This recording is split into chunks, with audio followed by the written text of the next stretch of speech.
Hello everyone, welcome to my channel study हमारे साथ। मैं हूं Devendra Singh. UGC NET exam, जिसमें हिस्ट्री एक ऐसा सब्जेक्ट है जो काफ़ी इंटरेस्टिंग सब्जेक्ट है। उसका एक हिस्टोरियोग्राफी सेक्शन है जो सेक्शन 10 10वें नंबर पर आता है सिलेबस के। तो उसमें से बहुत ही इंटरेस्टिंग क्वेश्चन पूछे जाते हैं हर साल, और यही दिक्कत रहती है कि उन क्वेश्चन को आइडेंटिफाई कैसे किया जाए, उनको समझा कैसे जाए। तो इस वीडियो में हम 2011 से लेकर 2022 तक के जितने भी क्वेश्चंस हैं उनको हम डिस्कस करेंगे। ठीक है जी, मेरी प्रोफाइल है। अगर आप मुझे कांटेक्ट करना चाहते हैं तो ये मेरा फ़ोन नंबर है, आप मुझे इस नंबर से कांटेक्ट कर सकते हैं।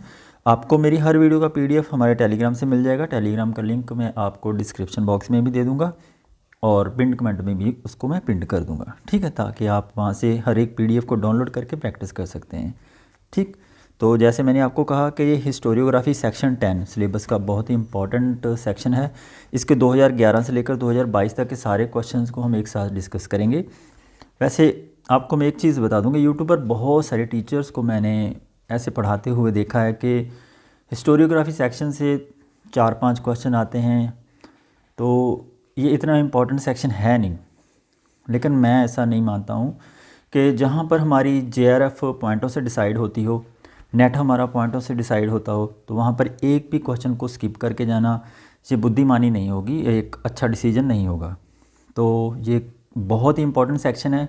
मैं आपको एक चीज़ बता देता हूँ कि 2011 से लेकर 2022 तक 100+ क्वेश्चन पूछे गए हैं। आप ये मान के चलो कि हर साल 2 बार एग्ज़ाम होता है। हर साल 2 बार एग्ज़ाम का मतलब हर क्वेश्चन पेपर में कम से कम 4 से 5 से ज़्यादा ही लगभग 6 से 7 क्वेश्चन भी पूछे जाते हैं, हर बार पूछे जाते हैं। तो अगर 6-7 क्वेश्चन ऐसे आते हैं जिनको हम थोड़ा सा यदि ध्यान से पढ़ें तो हमारे उनमें से 3 से 4 क्वेश्चन यदि ठीक होते हैं तो कहीं ना कहीं हम बहुत ज़्यादा आगे चल जाएंगे मार्क्स के मामले में। तो आप इन सारे क्वेश्चंस को अच्छे से करके जाइए। ठीक है, इसको छोड़ करके जाना अच्छी बात नहीं होगी। मैं नहीं चाहता हूँ कि आप किसी भी क्वेश्चन को ऐसे पढ़ के जाओ कि आप एग्ज़ामिनेशन हॉल में जा कर के सोचो कि ये कहाँ से आ गया। कई बार ऐसा होता है। ठीक है, इससे पहले कि हम आगे बढ़ें, मैं आपको थोड़ा सा सिलेबस का रेफरेंस देना चाहता हूँ, ताकि जब हम आगे क्वेश्चंस को करेंगे तो आपको सिलेबस के उन चैप्टर्स के बारे में थोड़ी सी नॉलेज हो कि ये क्वेश्चन कहाँ से पूछे जाते हैं। यही एक सबसे बड़ी दिक्कत होती है कि हिस्टोरियोग्राफी के जो क्वेश्चंस होते हैं उनको आइडेंटिफाई कैसे करना है, कैसे पता चले कि ये हमारे सेक्शन 10 का पार्ट है। उसके लिए हमें प्रीवियस ईयर के क्वेश्चन पेपर के साथ साथ सिलेबस को भी ज़रूर डाउनलोड करके रखना चाहिए। मैंने देखा है कि बहुत बच्चे क्या करते हैं कि शुरू शुरू में सिलेबस को डाउनलोड तो करते हैं, अपने फ़ोन में पीडीएफ फॉर्मेट में उसको रख लेते हैं, लेकिन उसको कभी खोलते नहीं हैं। मैंने कई बार बच्चों से पूछा है कि आपके पास सिलेबस है, तो कहते हैं कि सर सिलेबस तो हमने डाउनलोड किया लेकिन उसको अच्छे से पढ़ा नहीं है। यही दिक्कत होती है। तो यहाँ पर हम बहुत मार खाते हैं कि सिलेबस को हम कंपैरेटिवली देखते नहीं हैं, साथ साथ क्वेश्चन को हम करते जाते हैं, सिलेबस हमारा कहीं रहता है, हमें ये पता नहीं होता है कौन से चैप्टर से ये क्वेश्चन पूछा गया है। तो तब हमारी जो तैयारी है उसको एक अच्छी दिशा नहीं मिलती है। देखो भाई, सिलेबस बहुत वास्ट है, यहाँ पर कंसाइज करके सिलेबस दे रखा है यूजीसी ने। इसको पढ़ने का तरीका हमारा अलग होना चाहिए। पूरा सिलेबस हम पढ़ नहीं सकते, इसलिए प्रीवियस ईयर के क्वेश्चन पेपर्स हमें ये बताते हैं कि हमें कौन से चैप्टर्स को पढ़ना है और कौन से को छोड़ना है।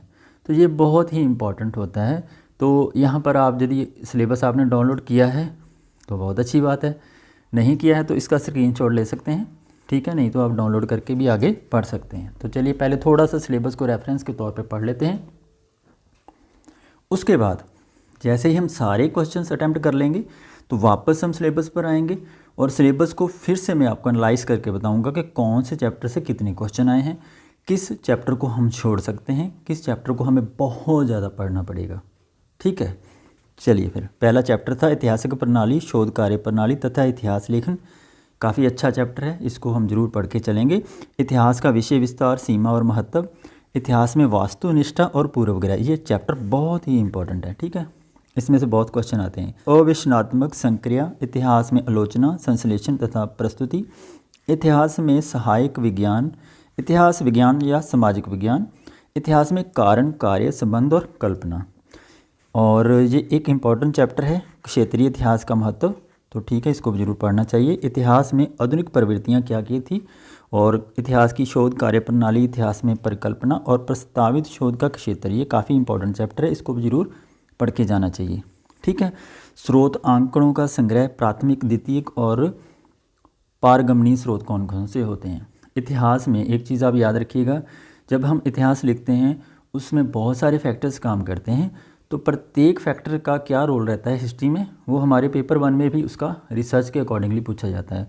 यहाँ पर देखिए कि इतिहास में शोध प्रवृत्तियाँ क्या क्या होती हैं। ठीक है, ये हमारी रिसर्च का पार्ट होता है। वर्तमान भारतीय इतिहास लेखन कौन कौन से रूपों के साथ आगे बढ़ता जा रहा है, तो उसके ऊपर भी जानकारी हमें होनी चाहिए।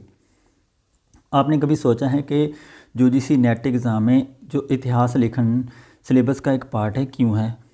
देखो, जब भी यूजीसी में हम आगे बढ़ते हैं, हमारी जो लाइफ आगे बढ़ती है, जिसमें हम यूजीसी नेट क्वालिफाई करके या तो हम प्रोफेसर लगते हैं, या हम पीएचडी करते हैं, या फिर हम रिसर्च की फील्ड में आगे जाते हैं। इसीलिए ये वाला सिलेबस का पार्ट है।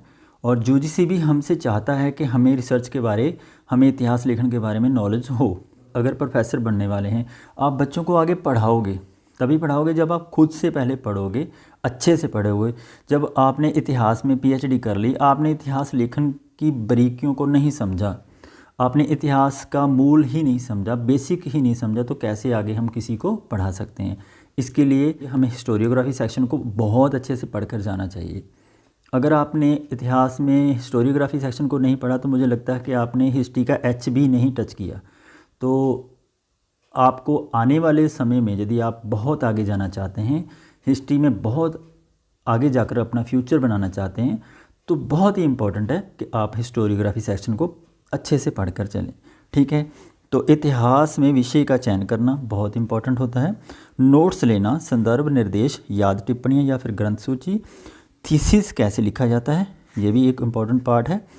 शोध प्रबंध और निर्दिष्ट कार्य को पूरा करना। साहित्यिक चोरी, देखो जब भी कोई साहित्य लिखा जाता है, इतिहास ही लिखा जाता है, उसमें जब हम किसी के द्वारा लिखा हुआ कंटेंट को चोरी करके या फिर उसको कॉपी पेस्ट करके हम लिखते हैं, वो एक ऐतिहासिक चोरी मानी जाती है। तो इतिहास लेखन के ऊपर ये बहुत बड़ा फैक्टर काम करता है, तो ये भी हमें पता होना चाहिए। इतिहास लेखन का प्रारंभ कहाँ से होता है? यूनानी, रोमन और गिरजाघर संबंधी इतिहास लेखन कहाँ कहाँ से आगे बढ़ता हुआ गया है, उसको भी हमें पढ़ना है। पुनर्जागरण और इतिहास लेखन पर इसका क्या प्रभाव था, ये काफ़ी इंपॉर्टेंट चैप्टर है। इसमें से भी क्वेश्चन यूजीसी ने काफ़ी पूछे हैं। इतिहास लेखन के नकारात्मक और सकारात्मक समर्थक कौन कौन से थे? बर्लिन क्रांति, वी रैंक, मार्क्सवादी दर्शन और वैज्ञानिक भौतिकतावाद। इतिहास का चक्रीय सिद्धांत बहुत ही इंपॉर्टेंट चैप्टर है, इससे बहुत बार यूजीसी ने क्वेश्चन पूछे हैं। ठीक है, आप याद रखना, इसको हम इम्पॉर्टेंट मानकर चलेंगे। एक इम्पॉर्टेंट चैप्टर है इसका, इतिहास में उत्तर आधुनिकतावाद, काफ़ी इंपॉर्टेंट चैप्टर है, इसमें से बहुत बार क्वेश्चन यूजीसी ने पूछे हैं। तो पूरे क्वेश्चंस को अटैम्प्ट करने के बाद मैं आपको ये बताऊंगा कि इसमें से कौन से ऐसे चैप्टर हैं जिनको हम छोड़ सकते हैं। 100% तो नहीं पढ़ेंगे, लेकिन कुछ ऐसे चैप्टर्स हैं जिनको छोड़ने के साथ हमारा काम चल सकता है, और उसके बगैर यदि हम आगे बढ़ें तो हमें लगेगा कि कुछ क्वेश्चन ऐसे हैं जिनको हम स्किप कर दें, कुछ चैप्टर्स ऐसे हैं जिनको हम स्किप कर सकें, तो वो चीज़ मैं आपको आइडेंटिफाई करके ज़रूर बताऊंगा। ठीक है, इसलिए आप वीडियो को पूरा देखिएगा, लाइक शेयर ज़रूर करना। देखो, अगर आपने अभी तक लाइक नहीं किया ना वीडियो को, तो कर दो, क्योंकि लाइक करने से देखो 2 काम होते हैं। एक तो हमें मोटिवेशन मिलता है, दूसरा जैसे ही आप इस वीडियो को लाइक करेंगे तो यूट्यूब के सर्च इंजन को ये पता चल जाता है कि इस वीडियो में कुछ ऐसा है जो बच्चों को आगे फॉरवर्ड करने लायक है, तो यूट्यूब ऑटोमेटिकली उन बच्चों तक इस वीडियो को भेज देगा। एक छोटा सा लाइक आपका बहुत बड़ा काम कर देगा, तो ये एक सिंपैथेटिकली आप कर सकते हैं, तो ज़रूर इसको करिएगा, लाइक शेयर और सब्सक्राइब जरूर करना। चलिए पहले क्वेश्चंस को अटैम्प्ट करते हैं, फिर आगे वापस आएंगे सिलेबस पर, फिर देखेंगे कि कौन कौन से चैप्टर्स हमें स्किप करने चाहिए। और एग्ज़ाम बहुत जल्दी आ गया है, तो तैयारी भी आपकी उतनी ही तेज़ होनी चाहिए। ठीक है, पूर्व ग्रह और वास्तुनिष्ठा के संबंध में निम्नलिखित में से कौन सा कथन सही है? और जैसे मैंने पहले ही आपको कहा कि पूर्व ग्रह और वास्तुनिष्ठा एक बहुत इंपॉर्टेंट चैप्टर है जो 3rd नंबर पर आता है, उसमें से बहुत क्वेश्चन आए हैं, वो चैप्टर स्किप करने लायक नहीं है। ठीक है, उसको पढ़ के जाना चाहिए। यहाँ पर देखिए कि पूर्व ग्रह और वास्तुनिष्ठा के संबंध में कौन सी स्टेटमेंट सही है। इतिहास लेखन में वास्तुनिष्ठ व्याख्याएं हैं जो परिशुद्धि, व्यापकता, संगीत और खुलेपन की तार्किक कसौटी पर खरी उतरती हों। जब हम इतिहास लिखते हैं उसमें जो वास्तुनिष्ठ व्याख्याएं होती हैं, ये परिशुद्धि, व्यापकता, संगीत और खुलेपन की तार्किक कसौटी पर खरी उतरती होनी चाहिए। यस, ये स्टेटमेंट तो बिल्कुल ठीक है।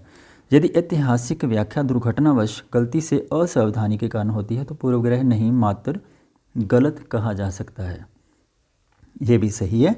और पूर्वग्रहग्रस्त इतिहास में त्रुटियाँ दुर्घटना नहीं वर्ण स्वदेशी होती हैं। यस, ये भी सही है। पूर्वग्रह ग्रसित विवरण बहुधा अपने विषय का एक पक्षीय वर्णन प्रस्तुत करने पर अनुचित होते हैं। यस, ये भी ठीक है। तो all the statements are correct. Answer होगा यहाँ पर ऑप्शन बी। चलिए आगे बढ़ते हैं दूसरे क्वेश्चन पर। भारत में अंग्रेज विद्वानों ने आरंभिक पूर्वदर्शीय ओरिएंटलिज्म के संबंध में निम्नलिखित कथनों में से कौन सा कथन सही है? तो जैसे ही मैंने पहले भी आपको कई वीडियोस में बताया है कि सही कथन जहाँ पर नो लिखा हो या फिर कौन सा कथन सही नहीं है, ऐसे कीवर्ड्स हैं ना जो उनको आप थोड़ा सा अंडरलाइन ज़रूर कर लो। अगर आप कंप्यूटर पर प्रैक्टिस कर रहे हैं या फिर आप फ़ोन पर ही कर रहे हैं तो आप उसके हाइलाइटर को यूज़ करके उसको हाईलाइट कर सकते हैं। ठीक है, जहाँ पर देखते हैं कि भारत में जब अंग्रेज़ विद्वानों ने शुरू में इतिहास लिखा था तो कौन से कथन उससे सही हैं। ठीक है, यहाँ पर पढ़ते हैं। तो संस्कृत और ग्रीक लैटिन के बीच भाषाई संबंध स्थापित कर विलियम जोन्स ने भारत को क्लासिकीय पश्चिम के समान प्राचीनता से विभूषित किया था। यस, ये स्टेटमेंट तो ठीक है। आरंभिक पूर्वदर्शीय परंपरा का मूल सिद्धांत था कि विजित जनता को ब्रिटेन की विधिक परंपराओं से शासित किया जाता था। तो ये कथन सही नहीं है, ये गलत हो जाएगा। तो भारतीय रीति रिवाजों और कानूनों के संबंध में आरंभिक पूर्वदर्शीय अध्ययनों का उद्देश्य भारतीय समाज की बर्बर स्थिति को दर्शाना था, ये गलत है। और पूर्वदेशीय परंपरा के आरंभ से आगे चलकर Calcutta Madrasa Asiatic society of Bengal की स्थापना होती है। हाँ, ये तो ठीक है। ठीक है, तो यहाँ पर केवल एक और 4 स्टेटमेंट ठीक है। तो आंसर होगा यहाँ पर ऑप्शन बी। ठीक है, चलिए आगे बढ़ते हैं। देखो, इतिहासकार जितने भी हैं उनकी जितनी रचनाएं हैं, हमारे चैनल की प्लेलिस्ट में आपको एक वीडियो मिल जाएगी। उस वीडियो में मैंने सारे के सारे जितने भी आज तक बुक्स और राइटर्स के ऊपर क्वेश्चंस आए हैं उनको एक ही वीडियो में हमने कंपाइल करके बनाया है, ताकि आपको कहीं और जाकर भटक कर प्रैक्टिस ना करनी पड़े। तो आप चैनल की प्लेलिस्ट में जाना और वहाँ से सारे के सारे जितने भी बुक्स और राइटर्स हैं उनके ऊपर बनी हुई वीडियो को ज़रूर देखना, ताकि आप प्रैक्टिस कर सकें। ठीक, और एक चीज़ का ध्यान रखना, आप जब भी वीडियो पर आते हैं वीडियो को लाइक और शेयर ज़रूर किया करो, उससे हमें मोटिवेशन मिलता है और दूसरों को फ़ायदा, जैसे मैंने पहले ही आपको कहा है। ठीक है, चलिए इस क्वेश्चन को अटैम्प्ट कीजिए। इतिहासकार और उनकी जो रचनाएं हैं, आप मेरे साथ साथ इसको अटैम्प्ट भी करते जाइएगा, आपकी प्रैक्टिस भी हो जाएगी। जॉन विलियम काय। देखो, जॉन विलियम काय ने जो बुक लिखी थी ए हिस्ट्री ऑफ सिपॉय वॉर, बहुत ही इंपॉर्टेंट बुक है। एडवर्ड जे थॉमसन, इनकी बुक है the other side of the medal, ये भी कई बार यूजीसी ने पूछी है। एस.एन. सेन ने बुक लिखी थी 1857 और जॉर्ज मैकमन्स ने बुक लिखी थी द इंडियन म्यूटी इन पर्सपेक्टिव। तो आंसर होगा यहाँ पर ऑप्शन ए 4 3 2 1। ठीक है, तो ऐसे करके आप इन क्वेश्चंस को अटैम्प्ट कीजिए। जो 2020 में क्वेश्चन पूछा गया था, काफ़ी इंपॉर्टेंट क्वेश्चन है। इन्हीं बुक में से कोई ना कोई एक बुक इस बार फिर से एग्ज़ाम में आएगी। अगर आप लिखकर इनको प्रैक्टिस करेंगे तो बहुत अच्छा रहेगा। अगर आप लिखकर प्रैक्टिस नहीं करते तो याद नहीं होगी। Revision is the key. जितना ज़्यादा आप रिवाइज करोगे उतना ज़्यादा अच्छा आप इसको प्रिपेयर कर सकते हैं। ठीक है, चलो फिर आगे बढ़ते हैं। सूची 1 को सूची 2 के साथ फिर से मिलाइए। इतिहास और दर्शन शास्त्री हैं और दूसरी उनकी कृतियाँ हैं, उनके द्वारा लिखी गई जो बुक्स हैं।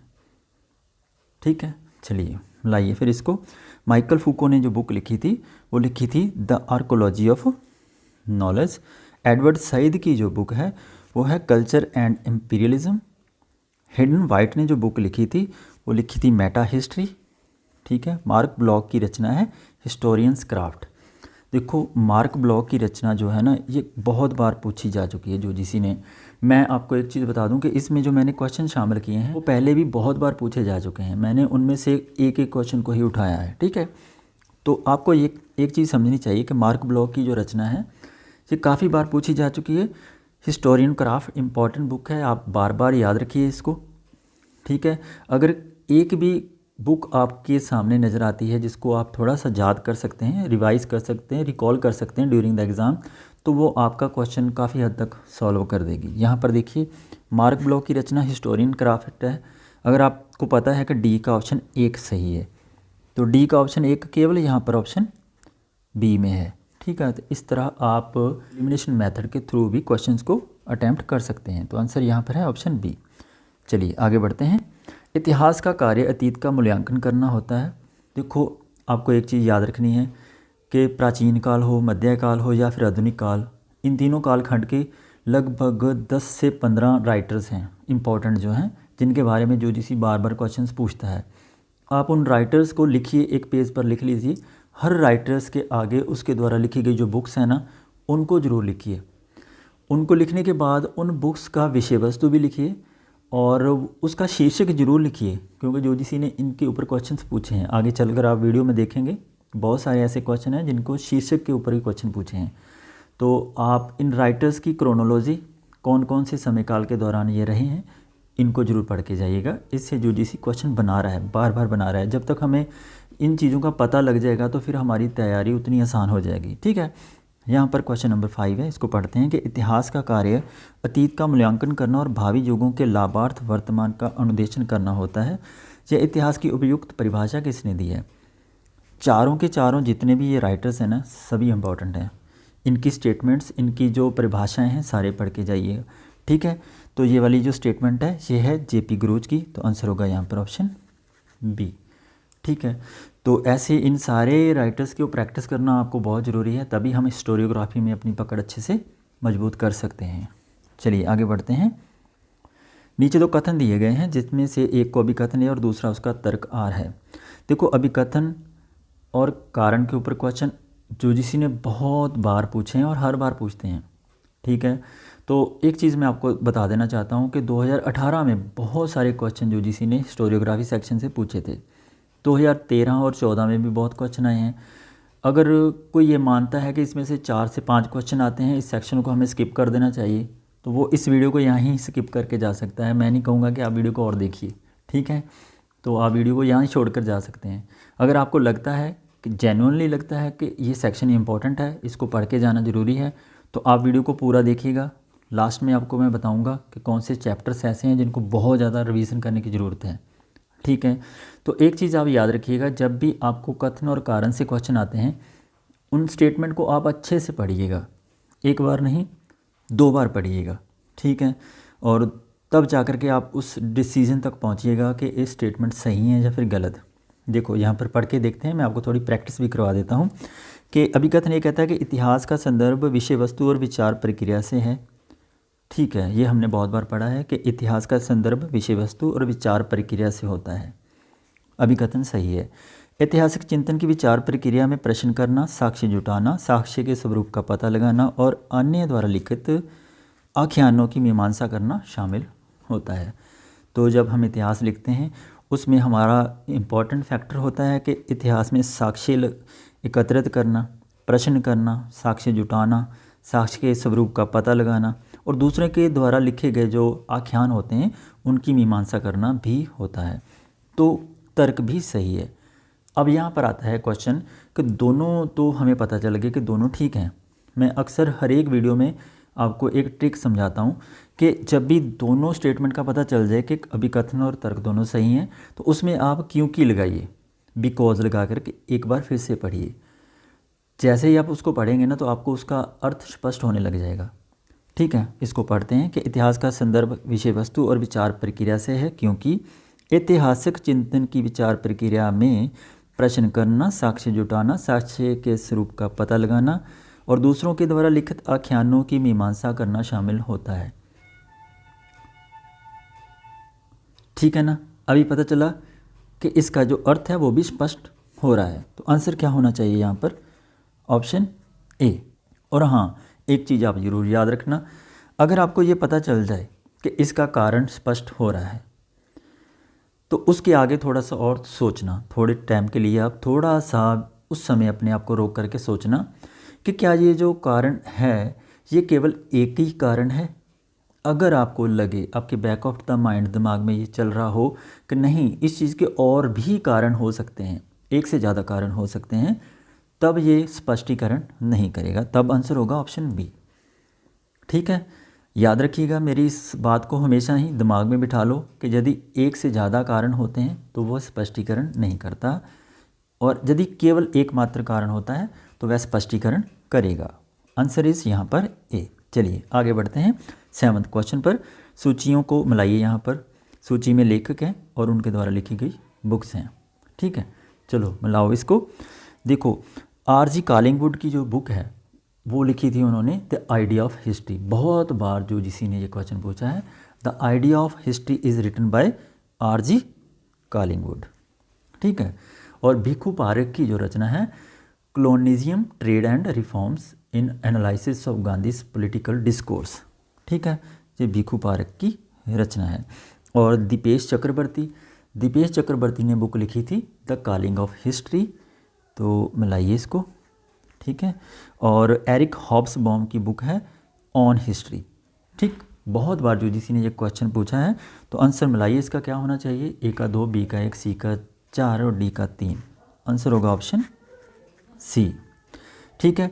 आगे देखिए, किस इतिहास दर्शन शास्त्री ने ये कहा था कि समस्त इतिहास समकालीन इतिहास है। ये बहुत बार ये वाला रिपीट हो चुका है क्वेश्चन, 5 से 6 बार ये क्वेश्चन रिपीट हो चुका है। मैंने तो यहाँ पर केवल एक बार ही लिया है ताकि आपकी रिवीजन हो सके, आपको पता चल सके कि यूजीसी ऐसे क्वेश्चन पूछता है। समस्त इतिहास समकालीन इतिहास है, ये स्टेटमेंट है बेनेडिटो क्रॉन्चे की, तो आंसर होगा यहाँ पर ऑप्शन बी।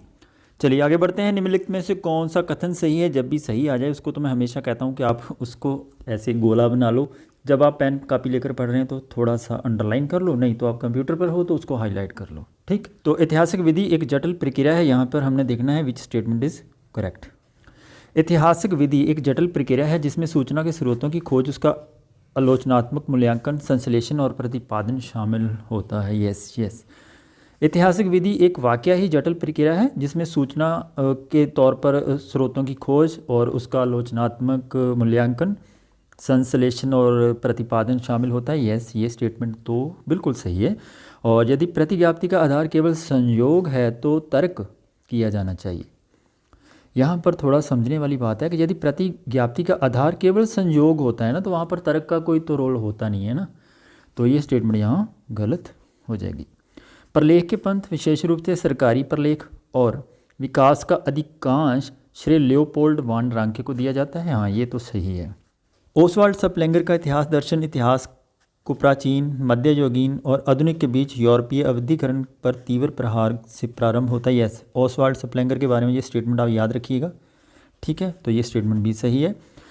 3 स्टेटमेंट यहाँ पर सही हैं, 1, 3 और 4, तो आंसर होगा यहाँ पर ऑप्शन बी, ठीक है। चलिए आगे बढ़ते हैं। जब हमारे सामने ऐसे क्वेश्चन आ जाते हैं ना, तो एक चीज़ तो होता है ना, जब क्वेश्चन तो हमने देख लिए भाई, ये ऐसे क्वेश्चन हिस्टोरियोग्राफी से पूछे जाते हैं, इन क्वेश्चंस को अब करना कैसे है।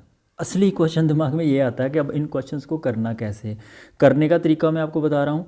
दूसरा क्वेश्चन दिमाग में आएगा कि इन क्वेश्चंस को हम कौन सी बुक से कवर करें, कौन सी बुक को पढ़ें जहाँ से ये क्वेश्चन हमारे कंप्लीट हो जाएँ। दिमाग में ये क्वेश्चन हमेशा आता है। हिस्टोरियोग्राफी के लेकर मुझे बच्चे काफ़ी मैसेज करते हैं, कॉल करते हैं कि सर हिस्टोरियोग्राफी सेक्शन को कवर करने के लिए कौन सी ऐसी बुक है, कौन सा ऐसा मटेरियल जिसको हम यूज़ करें हमारे क्वेश्चन आसानी से होते जाएं। यहाँ पर आपको मैं ना 2 बुक्स सजेस्ट करूँगा। देखो, सबसे पहले तो मैं आपको एक चीज़ बताऊँ, यदि आपने बेसिक से तैयारी करनी है, बेसिक से आपने हिस्टोरियोग्राफी को पढ़ना है, तो आप एक बार एनसीईआरटी को पढ़ लो तो बहुत अच्छा होगा, क्योंकि एनसीईआरटी के हर चैप्टर में किसी न किसी राइटर के बारे में मेंशन किया है, उनकी बुक्स के बारे में अच्छे से हाईलाइट करके बताया है, तो उसको आप अंडरलाइन करो, उसके नोट्स बनाओ, that will be the better thing. और उसके बाद आप यदि कोई एडवांस बुक पढ़ रहे हैं, लाइक आप केसी श्रीवास्तव पढ़ रहे हैं, स्पेक्ट्रम पढ़ रहे हैं, या फिर आप सौरभ चौबे का प्राचीन काल, पप्पू सिंह प्रजापति का प्राचीन काल पढ़ रहे हैं, तो उन सभी बुक्स के पहले जो पेजेस होते हैं, पहले जो चैप्टर्स होते हैं, उन पर हमेशा से ही इतिहास लेखन से संबंधित जानकारी दी जाती है, ठीक है। आप उसको पढ़ोगे तो मेरे हिसाब से नेट में अगर आप ऐसे पढ़ते हो तो वो सफिशेंट है। अगर आप उसको अच्छे से पढ़ लेते हो, उतना ही अच्छे से पढ़ लेते हो तो सफिशेंट है। अगर फिर भी आपको लगता है कि कोई बुक ऐसी हो जिसमें से हमें अलग से पढ़कर हम अपनी नॉलेज को और एनहेंस कर सकते हैं, तो मैं आपको 2 बुक यहाँ पर ज़रूर सजेस्ट करूँगा ताकि आप अपनी प्रिपरेशन को अच्छे से मूव कर सको। देखो, सबसे पहले यदि आप हिंदी मीडियम के बच्चे हैं ना, तो आप इग्नू की एक बुक आती है MHI वॉल्यूम 3, ठीक है। ये नीरज प्रकाशन की बुक है, काफ़ी अच्छी बुक है। इसको आप लाइन टू लाइन पढ़िएगा। लाइन टू लाइन पढ़ने से आपको इससे हर एक लाइन में क्वेश्चन मिलेगा। उसको आप नोट्स बनाओ या अंडरलाइन करके जाओ, या फिर हाईलाइटर से हाईलाइट करते जाओ।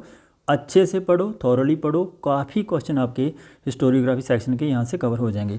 Imagining river Saraswati of defence of common sense, ये वाला जो बुक थी ना, ऑप्शन 2 में जो है इमेजिनिंग रिवर सरस्वती और डिफेंस ऑफ कॉमन सेंस, ये बुक लिखी थी इरफान हबीब ने, याद रखना, ठीक है। और सूची 2 में जो बुक दे रखी ना 1 नंबर पर, perhaps the earliest powerful so far exhibited anywhere in the world that is written by B B Lal. ठीक है, बीबी लाल ने ये बुक लिखी थी। और the domestications and exploitations of plants and animals in the greatest Indus valley, ये बुक लिखी थी R.H. मीडो के द्वारा। ठीक है, और मर्सिया ए फ्रेंटेंस, इन्होंने लिखी थी बुक रीजनल इंट्रैक्शंस इन इंडस वैली अर्बनाइजेशंस। सो डी को 3 के साथ मिलाते हैं तो ठीक है। यहाँ पर इसको कूट में जाकर देखते हैं आंसर क्या होना चाहिए। ए का 2, बी का 1, सी का 4, डी का 3, तो आंसर होगा यहाँ पर ऑप्शन डी। ठीक है, चलो फिर आगे बढ़ते हैं।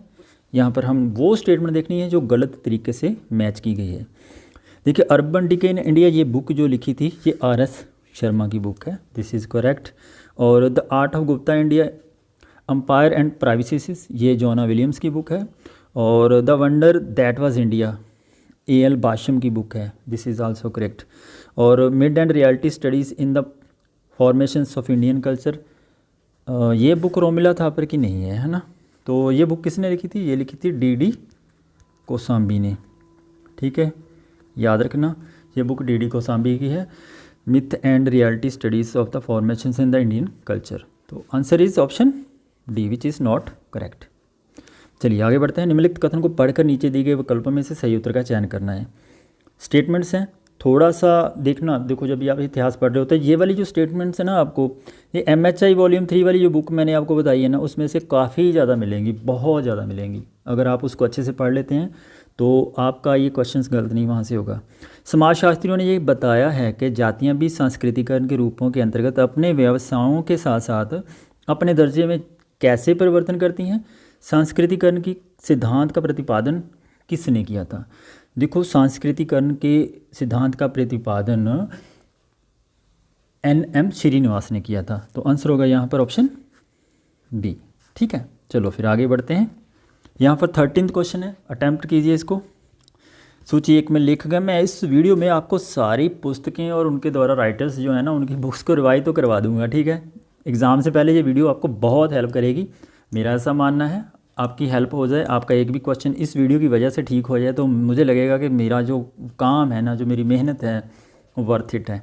ठीक है, आप सिर्फ एक ही काम करो, वीडियो को लाइक कर देना और शेयर कर देना बस। अगर आप ऑनेस्टली इस चैनल को प्यार करते हो और मेरी टीचिंग को प्यार करते हो तो वीडियो को लाइक और शेयर ज़रूर कर देना। ठीक, यहाँ पर लेखक हैं और उनके द्वारा लिखी गई जो बुक्स हैं उनको आप में लाइएगा। वेरा एंस्टे इन्होंने बुक लिखी थी इकोनॉमिक डेवलपमेंट ऑफ इंडिया, ए को हम एक के साथ मिलाएंगे। ठीक है, फेमस इन इंडिया ये बुक किसने लिखी थी? देखो, ये बुक लिखी थी B.M. भाटिया ने, ये भी सीधा ही मिलाया हुआ है। और द डेवलपमेंट ऑफ कैपिटलिस्ट ये बुक किसकी है? ये है D.R. गाडगिल की बुक। ठीक है, और D.H. बुचानन ने जो बुक लिखी थी वो लिखी थी इंडस्ट्रियल एवोल्यूशंस इन इंडिया। ये याद रखना, ये बुक रिवाइज कर लो आप, इनमें से कोई भी बुक आ सकती है। ठीक है, तो A का 1, B का 2, C का 3 और D का 4, ये है ऑप्शन बी में। ठीक है, बी इज द आंसर। चलो फिर आगे बढ़ते हैं। आगे देखते हैं कि जेम्स मिल क्या कहते हैं। जेम्स मिल और उनके उपयोगितावाद के बारे में निम्नलिखित में से कौन सा कथन सही नहीं है? हमेशा मैं कहता हूँ कि जब भी सही है, सही नहीं है, which is correct, which is incorrect, which is not correct, तो ये वाले जो टर्म्स हैं ना, इनको आप दिमाग में रखिए। ये क्वेश्चन यहीं से गलत होता है।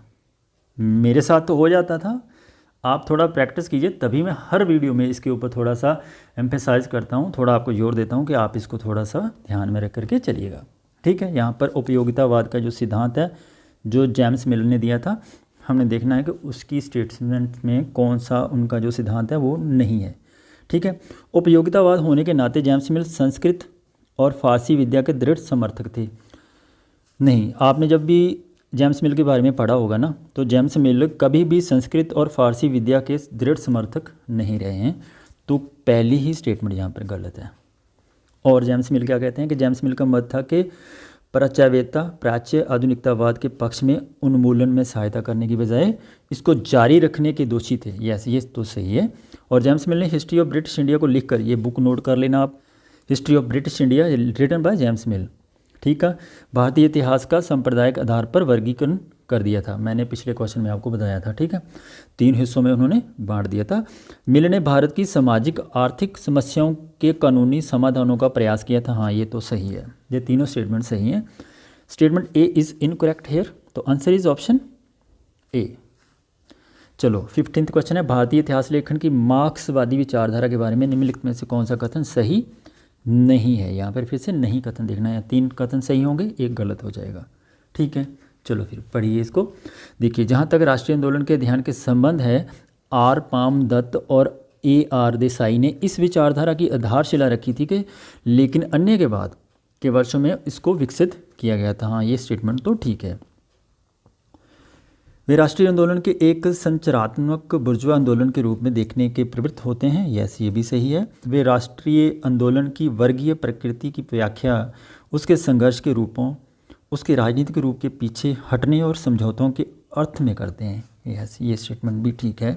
उनका मानना है कि वित्तीय संसाधनों तक पहुंच राष्ट्रीय राजनीति के पथ और दिशा को प्रभावित करने की समक्षता को निर्धारित नहीं करती। ये स्टेटमेंट यहाँ पर गलत है, तो आंसर क्या होना चाहिए यहाँ पर? Option D. भारतीय इतिहास के लेखन के प्रति साम्राज्यवादी दृष्टिकोण के बारे में निम्नलिखित में से कौन सा कथन सही है? 3 कथन यहाँ पर गलत होंगे, 1 सही होगा, ठीक है। चलिए लाइए इसको, कौन सा कथन सही होगा। देखिए, साम्राज्यवादी दृष्टिकोण का सर्वप्रथम आविर्भाव वायसराय की आधिकारिक घोषणाओं में हुआ था और वी चिरोल, रॉयलेट स्मिथी और वर्निल लोवर्ट द्वारा विश्वासोत्पादक ढंग से प्रस्तुत किया गया था। नहीं, ये कथन गलत है। चलिए, बी स्टेटमेंट कहती है इसका सर्वप्रथम सिद्धांतीकरण 1940 में ब्रूस टी मैक्यूली के द्वारा किया गया था और इसके उदार संस्करण को रोजिलाट कूपलैंड और पर्सिवल स्पीयर ने अंगीकार किया था। यस, ये स्टेटमेंट भी गलत है। और इसके रूढ़िगत संस्करण को अधिक स्पष्ट और अधिक आकर्षक 1968 के बाद जॉन गिल्डर और अनिल सील द्वारा बनाया गया था। नहीं, ये भी स्टेटमेंट यहाँ पर गलत है। और साम्राज्यवादी लेखकों का मानना था कि भारत एक राष्ट्र के निर्माण की प्रक्रिया में है। यहाँ ये स्टेटमेंट तो ठीक है। मैंने सोचा शायद सारी स्टेटमेंट यहाँ पर गलत है। नहीं, ये स्टेटमेंट तो सही है, तो आंसर होगा यहाँ पर ऑप्शन डी। चलो फिर आगे बढ़ते हैं। क्वेश्चन अच्छे हैं, आप थोड़ा सा वीडियो को पॉज करें, खुद भी अटैम्प्ट करो। खुद जब आप अटैम्प्ट करोगे, क्योंकि एग्जामिनेशन बिल्कुल सिर पर है, बिल्कुल सिर पर है, तो आपकी प्रैक्टिस हो जाएगी। यहाँ पर इस वीडियो को पॉज कर लो, 17 क्वेश्चन को अटैम्प्ट करो, अच्छा सा कमेंट कर दिया करो, ठीक है। मुझे पता है आप बहुत मेहनत कर रहे हो और मैं भगवान से दुआ करता हूँ कि आपका JRF हो। आप जब भी JRF क्वालिफाई करो, जैसे ही आपका रिज़ल्ट आए, स्क्रीन पर आपके यहाँ पर नंबर चल रहा है ना मेरा, तो आप मुझे कमेंट ज़रूर करना कि हमारी वीडियो से आपको कितनी हेल्प हुई, ठीक है। तो मैं इंतज़ार करूँगा आपके मैसेज का। आपको ये वीडियो कैसी लगी नीचे कमेंट जरूर करना, ठीक है। सूची 1 में लेखक हैं, सूची 2 में पुस्तक हैं। अब मिलाइए इसको। डेविड आर्नोल्ड ने जो बुक लिखी थी वो लिखी थी science, technology and medicine in the colonial India, ठीक है। और स्टैनली वॉलपार्ट के द्वारा जो बुक लिखी गई थी वो लिखी थी गांधीज पेंशन, ठीक है। और डेविस कफ ने जो बुक लिखी थी वो लिखी थी British orientalism and the Bengal renaissance. और दीपेश चक्रवर्ती की जो बुक है provincialization Europe, post colonial thought and historical differences, तो डी का होगा 1। तो कोड में मिलाइए, इसका आंसर क्या होना चाहिए? आंसर होगा ऑप्शन बी।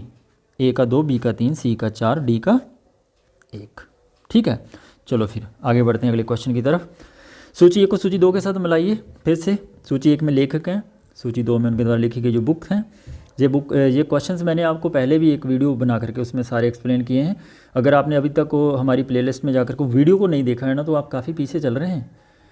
हमने 2008 से लेकर 2020 तक, शायद वो 20 तक की बुक पूरी वीडियो है, उसमें पूरे राइटर्स और पूरी बुक्स उनकी जितनी हैं सारी की सारी एक ही वीडियो में हमने एक्सप्लेन की थी, ताकि आपको कहीं और जाकर के भटक कर किसी वीडियो में जाकर के देखने की ज़रूरत ना पड़े। आप एक बार हमारे चैनल की प्लेलिस्ट में जाइए, उस वीडियो को जरूर देखिएगा, काफ़ी हेल्प होगी आपकी, ठीक है।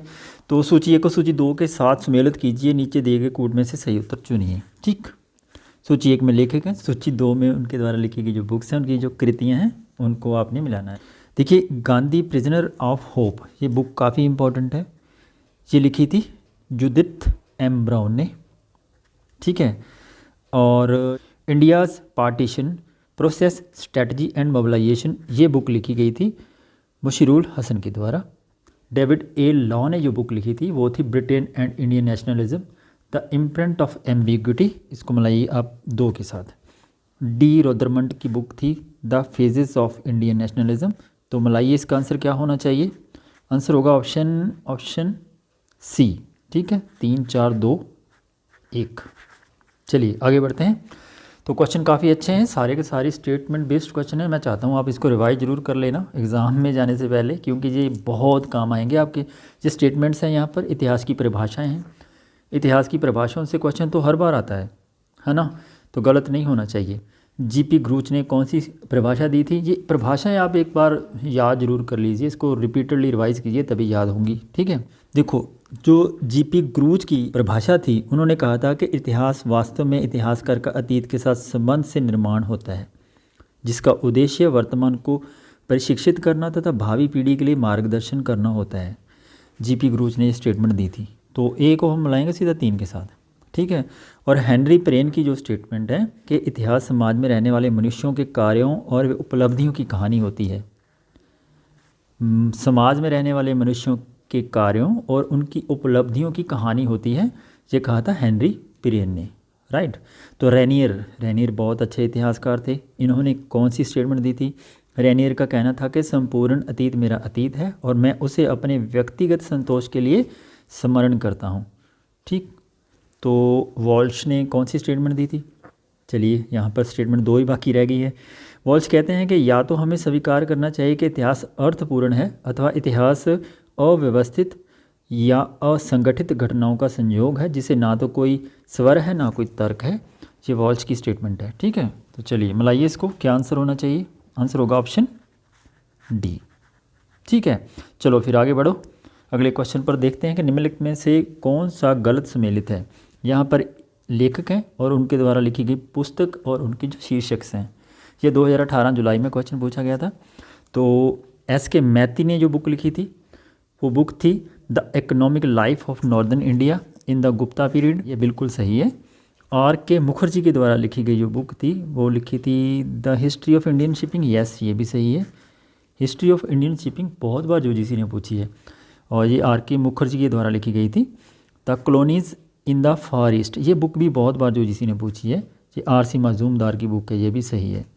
और द पांड्यन किंगडम, ये पांड्यन किंगडम जो बुक है ये टी.वी. महालिंगम की नहीं है, यह नीलकंठ शास्त्री की। ठीक है, याद रखना नीलकंठ शास्त्री की बुक है ये। ठीक, चलिए आगे बढ़ते हैं। ये यहाँ पर जो आंसर है ऑप्शन डी यहाँ पर सही सम्मिलित नहीं है। सूची 1 को सूची 2 के साथ सम्मिलित करिए। सूचियों के नीचे दिए गए कूट में से उत्तर चयन कीजिए। लेखक पुस्तकें, Ibne Hasan, P Saran, Moreland, M Athar Ali, इन्होंने कौन कौन सी बुक्स लिखी थी। देखो इब्ने हसन ने बुक लिखी थी the central structure of the Mughal empire, central structure of the Mughal empire, ये बुक लिखी गई थी इब्ने हसन के द्वारा। पी सरन ने बुक लिखी थी द प्रोविंशियल गवर्नमेंट, बहुत बार यूजीसी ने ये बुक पूछी है, द प्रोविंशियल गवर्नमेंट लिखी गई थी पी सरन के द्वारा। ठीक है, और यहाँ पर आगे बात करें India at the death of Akbar, ये बुक लिखी थी मोरलैंड ने। ठीक है, एम अतहर अली ने लिखी थी book the Mughal nobility under Aurangzeb. तो मिलाइए इसका आंसर क्या होना चाहिए, ये आंसर होगा ऑप्शन डी में। ठीक, चलिए आगे बढ़ते हैं। तो जल्दी जल्दी सभी क्वेश्चन हम करके चलेंगे क्योंकि एग्ज़ाम बहुत जल्दी आने वाला है, तो मैं चाहता हूँ कि आप एक बार रिवाइज़ कर लो इन क्वेश्चंस को, फिर हम इसका एनालिसिस करेंगे, है ना। सूची 1 को सूची 2 के साथ मिलाइए। सूची 1 में लेखक और पुस्तकें, उनके द्वारा दिए गए शीर्षक, ठीक है, उनके टाइटल्स क्या थे। के.आर. कानूनगो ने जो बुक लिखी थी वो लिखी थी हिस्ट्री ऑफ जाट्स। ठीक है, और रघुवीर सिंह की जो बुक है वो है मालवा इन द ट्रांजिशन। और जे.डी. कनिंघम ने जो बुक लिखी थी हिस्ट्री ऑफ द सिक्स। और जेम्स ग्रांट डफ की बुक है हिस्ट्री ऑफ द मराठास। तो आंसर होगा यहाँ पर ऑप्शन ए का 2, बी का 4, सी का 1, डी का 3, ये है हाँ ऑप्शन, ये भी डी ऑप्शन है यहाँ पर, इसका आंसर होगा सही। चलिए फिर आगे बढ़ते हैं। निम्नलिखित वक्तव्यों में से कौन सा सही नहीं है, विच इज़ नॉट करेक्ट। प्रबंधन शब्द 18वीं सदी के उस विशाल बौद्धिक और सांस्कृतिक आंदोलन को व्यक्त करता है जो अस्तित्व की बुनियादी समस्याओं को हल करने की मानव बुद्धि की क्षमता में गहरा विश्वास रखता है। यस, ये स्टेटमेंट तो ठीक है, इसको हम सही मान के चलेंगे। प्रबंधनकालीन लेखकों का उद्देश्य पुराने ढांचे की बुनियाद पर नए मानव समाज संस्थाओं और ज्ञान का निर्माण करना था। नहीं, प्रबोधनकालीन लेखक जो थे उनका ऐसा कोई मकसद नहीं था। उनकी लेखन शैली को जब हम पढ़ते हैं तो इसमें ना तो मानव समाज संस्थाओं और ज्ञान का निर्माण करना कहीं भी नहीं आपको मिलेगा। ये स्टेटमेंट गलत होनी चाहिए। ठीक है, चलिए आगे पढ़ के देखते हैं कि प्रबोधनकालीन बुद्धिजीवियों ने यूरोप की उस दौर की हर परंपरा को आलोचना और अन्वेषण की नज़र से देखा। रिसर्च की नज़र से देखा, यस ये तो ठीक है। ठीक है, प्रबोधन काल तर्क प्रगति मानवतावादी मूल्यों में विश्वास की धारणा से भरा हुआ था। यस ये भी ठीक है। तो ये भी 2018 में क्वेश्चन पूछा गया था। तो आंसर होगा यहाँ पर option B, which is not correct. चलिए 24वां क्वेश्चन है, उत्तर आधुनिकतावाद के बारे में निम्नलिखित में से कौन सा कथन सही नहीं है। मैंने आपको पहले ही कहा है कि ये चैप्टर काफ़ी इंपॉर्टेंट है। स्टेटमेंट बेस्ड क्वेश्चन यहाँ से आते हैं। तो ये हमारे सिलेबस का अंतिम चैप्टर है उत्तर आधुनिकतावाद, तो इसको ज़रूर पढ़ना है। तो इसमें से क्वेश्चन बहुत ही आए हैं। ठीक है, ये चैप्टर काफ़ी इंपॉर्टेंट है। चलिए इस क्वेश्चन का आंसर देखते हैं क्या है। उत्तर आधुनिकतावाद मानवता की एकता, समाज की रचनात्मक शक्ति के रूप में व्यक्ति और इतिहास की अवधारणाओं को आलोचनात्मक दृष्टि से देखा गया है। तो ये स्टेटमेंट तो ठीक है। ठीक है, और उत्तर आधुनिकतावाद में विज्ञान को सत्य का पर्याय मानने और पश्चिम को श्रेष्ठ मानने वाली अवधारणाओं को अंतिम और निरपेक्ष तथ्य समझा जाने लगा था। तो ये स्टेटमेंट यहाँ पर गलत है। ठीक है, सी स्टेटमेंट कहती है कि उत्तर आधुनिकतावाद में अध्ययन की शास्त्रीय सीमाएं धूमिल पड़ने लगी थी और मानवीय अध्ययन के केंद्र में नारीवाद, निर्विज्ञान, नगरीय और सांस्कृतिक अध्ययन जैसे विषय आ गए थे। यस ये स्टेटमेंट तो ठीक है। उत्तर आधुनिकतावादी आलोचना में असत्यता, बाधा, विच्छिन्नता और कर्मभंगता जैसे विचार प्रस्तुत किए गए हैं जो रेखीय और अनुक्रमिक ऐतिहासिक लय की अवधारणा से बिल्कुल अलग थे। यस ये भी ठीक है। तो ये यहाँ पर केवल बी स्टेटमेंट गलत है। तो आंसर होगा यहाँ पर ऑप्शन बी। ठीक है, चलिए आगे बढ़ते हैं। भारत में उपाश्रयी अध्ययन परियोजना का सदस्य निम्नलिखित में से कौन नहीं है। उपायश्रयी अध्ययन मतलब सबल्टन थ्योरी का कौन यहाँ पर प्रतिपादक नहीं था। देखो सबल्टन थ्योरी में बहुत सारे लोग थे जिनका योगदान आता है, और उसके प्रतिपादक जो थे वो थे रंजीत गुहा, और उसके साथ गायत्री चक्रवर्ती, सभी पाक भी थे, शाहिद अमीन थे, दीपेश चक्रवर्ती थे, और इसमें रामचंद्र गुहा जो थे ये नहीं थे। ठीक है, यहाँ पर ये आंसर होगा कि ऑप्शन डी, जो इसके सदस्य नहीं थे। तो आंसर इस डी। चलिए आगे बढ़ते हैं। 26 क्वेश्चन है, सूची 1 को सूची 2 के साथ सम्मिलित करिए और नीचे दिए गए कोड की सहायता से सही उत्तर का चयन करिए। सूची 1 में फिर से लेखक और उनके द्वारा लिखी गई पुस्तक हैं। चलिए इसको मिलाइए। बेनेडिक्ट एंडरसन, इमेजिन्ड कम्युनिटीज़, जो 1983 में लिखी गई थी। ठीक है, और अर्नेस्ट ग्लेनर की जो बुक थी वो थी नेशन एंड नेशनलिज्म, जो 1983 में लिखी गई थी। और एरिक जे हॉब्सबॉम ने लिखी थी नेशंस एंड नेशनलिज्म इन 1870 और 1990। ठीक है, तो ये सी को मिलाएंगे 2 के साथ। ई कैड्यूरी की बुक थी नेशनलिज्म, है ना, जो 1960 में लिखी गई थी। तो मिलाइए इसका आंसर क्या होगा। आंसर होगा ऑप्शन सी। चलिए आगे बढ़ते हैं। 27वां क्वेश्चन है, लिखे शब्द किस इतिहासकार के हैं जो यहाँ पर लिखे गए हैं। किसी भी देश के इतिहास में कालों का बंटवारा और परिभाषित करना समस्यापूर्ण मुद्दा होता है। भारत के विषय में ये विशेषकर ऐसा ही है क्योंकि हमारे इतिहासकारों, जिनमें आरंभ में सभी ब्रिटिशर थे, उन्होंने अपने यूरोपीय अनुभव से प्राचीन, मध्य और आधुनिक काल के विभाजन का प्रतिमान लिया जो यहाँ के लिए कतई सटीक नहीं था। इसके बाद उन्होंने हिंदू, मुस्लिम, ब्रिटिश युग का नाम के साथ एक नया विभाजन तैयार किया और मुद्दे को जटिल बना दिया था। देखो ये वाकया ही सही बात है। इतिहास के संबंध में मुझे भी लगता है कि कालों का जो बंटवारा किया गया था ना, उसमें वाकया ये पहले इतिहासकारों ने आधुनिक काल, प्राचीन काल और जो यूरोपीय इतिहासकार थे उनके बारे में ये स्टेटमेंट कह रहे हैं। कौन से ऐसे इतिहासकार हैं जो ये स्टेटमेंट दे रहे हैं। आरसी मजूमदार की स्टेटमेंट है, सुमित सरकार की है, तपन राय चौधरी की है, या फिर बिपिन चंद्र की है। 2018 में क्वेश्चन पूछा गया था जुलाई में। तो सच बताना, कमेंट करके बताना मुझे कि आपको इसका आंसर आता है। ठीक है, इसका सही उत्तर था Tapan Ray Chaudhuri. Option C is the answer of this question. ये स्टेटमेंट उनकी है। ठीक है, चलिए आगे बढ़ते हैं। लियोपोल्ड वॉन रांके के इतिहास लेखन के बारे में निम्नलिखित में से कौन सा वक्तव्य सही नहीं है, विच इज़ नॉट करेक्ट। ठीक है, चलिए पढ़ते हैं स्टेटमेंट्स। रांके ने इतिहास की इस प्रबोधनकालीन धारणा को तोड़ा कि इसका अध्यापन शिक्षण के उद्देश्यों के लिए है। तो ये स्टेटमेंट तो रांके की सही है ना। रांके ने इतिहासकारों को यह सलाह दी कि वे ऐतिहासिक तथ्यों को यांत्रिक कार्य कारण प्रभाव के रूप में व्याख्यात करने और ऐतिहासिक नियम की तरह पेश करने से बचें। यस, ये भी सही है। रांके का मानना था कि यदि दस्तावेज उपलब्ध नहीं तो इतिहास लेखन के लिए ऐतिहासिक कल्पना का सहारा लिया जा सकता है। नहीं नहीं नहीं नहीं, ये गलत है, क्योंकि रांके का ऐसा मानना नहीं था, क्योंकि वो कल्पनाओं के सहारे में इतिहास लिखा जाए इसके पक्ष में नहीं थे। तो इतिहास और इतिहास लेखन की पद्धति के संबंध में रांके की अवधारणा वास्तुनिष्ठ थी और मूल्य निर्णय से मुक्त थी। यस, ये भी सही है। तो आंसर होगा option C. C is the wrong statement of this question. ठीक है, चलिए आगे बढ़ते हैं। निम्नलिखित पुस्तकों में से कौन सी पुस्तक थॉमस पेने के द्वारा नहीं लिखी गई है। तो यहाँ पर देखना है कि कौन सी बुक थॉमस पेने ने नहीं लिखी है। 3 बुक्स ऐसी हैं जो इनके द्वारा लिखी गई थी, 1 बुक ऐसी है जो नहीं लिखी गई थी। देखो, काफ़ी इम्पॉर्टेंट है। मैंने पहले ही आपको कहा है कि आप हर एक राइटर्स की 3 से 4 बुक्स हैं, उनको लिखिए ज़रूर लिखिए, क्योंकि उन्हीं में से क्वेश्चन आता है। यहाँ पर देखो, एक राइटर उन्होंने दे दिया, उसके आगे उनकी बुक्स दे दी हैं। तो अब यहाँ पर यदि हमने अच्छे से प्रिपरेशन की है तब हम इस क्वेश्चन का आंसर कर पाएंगे। अदरवाइज़ हमें नहीं पता है कि थॉमस पेने ने ये बुक जो है वो नहीं लिखी है। ठीक है, देखो जो कॉमन सेंस है ये इनके द्वारा लिखी गई थी। द राइटर्स ऑफ मैन ये भी इन्होंने लिखी थी। द एज ऑफ रीज़न ये भी इन्होंने लिखी थी। जो इन्होंने नहीं लिखी थी, reflection on the revolution in France, ये बुक इन्होंने नहीं लिखी थी।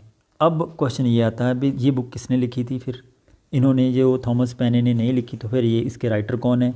Reflection on the revolution book लिखी थी एडमंड बुर्के ने। ठीक है, इन्होंने ये बुक लिखी थी reflection on the revolution in France. तो आंसर होगा यहाँ पर ऑप्शन बी। सूची 1 को सूची 2 के साथ सम्मिलित कीजिए। चलिए, लेखक और उनके द्वारा लिखी गई पुस्तक हैं, मिलाइए इनको। E.H. Car, mark bulk, W.H. Walsh, Herbert Butterfield. काफ़ी इंपॉर्टेंट राइटर हैं, इनकी जो बुक्स हैं काफ़ी इंपॉर्टेंट है। मिलाइए इसको। ठीक है, चलिए मेरे साथ ही आप मिलाते जाइए। E.H. कार की बुक है what is history. Mark bulk की बुक है हिस्टोरियन क्राफ्ट। ठीक है, W.H. वॉल्श ने लिखी थी in introduction of philosophy of history. ठीक है, और हर्बर्ट बटरफील्ड की बुक है विहाग इंटरप्रिटेशन ऑफ हिस्ट्री।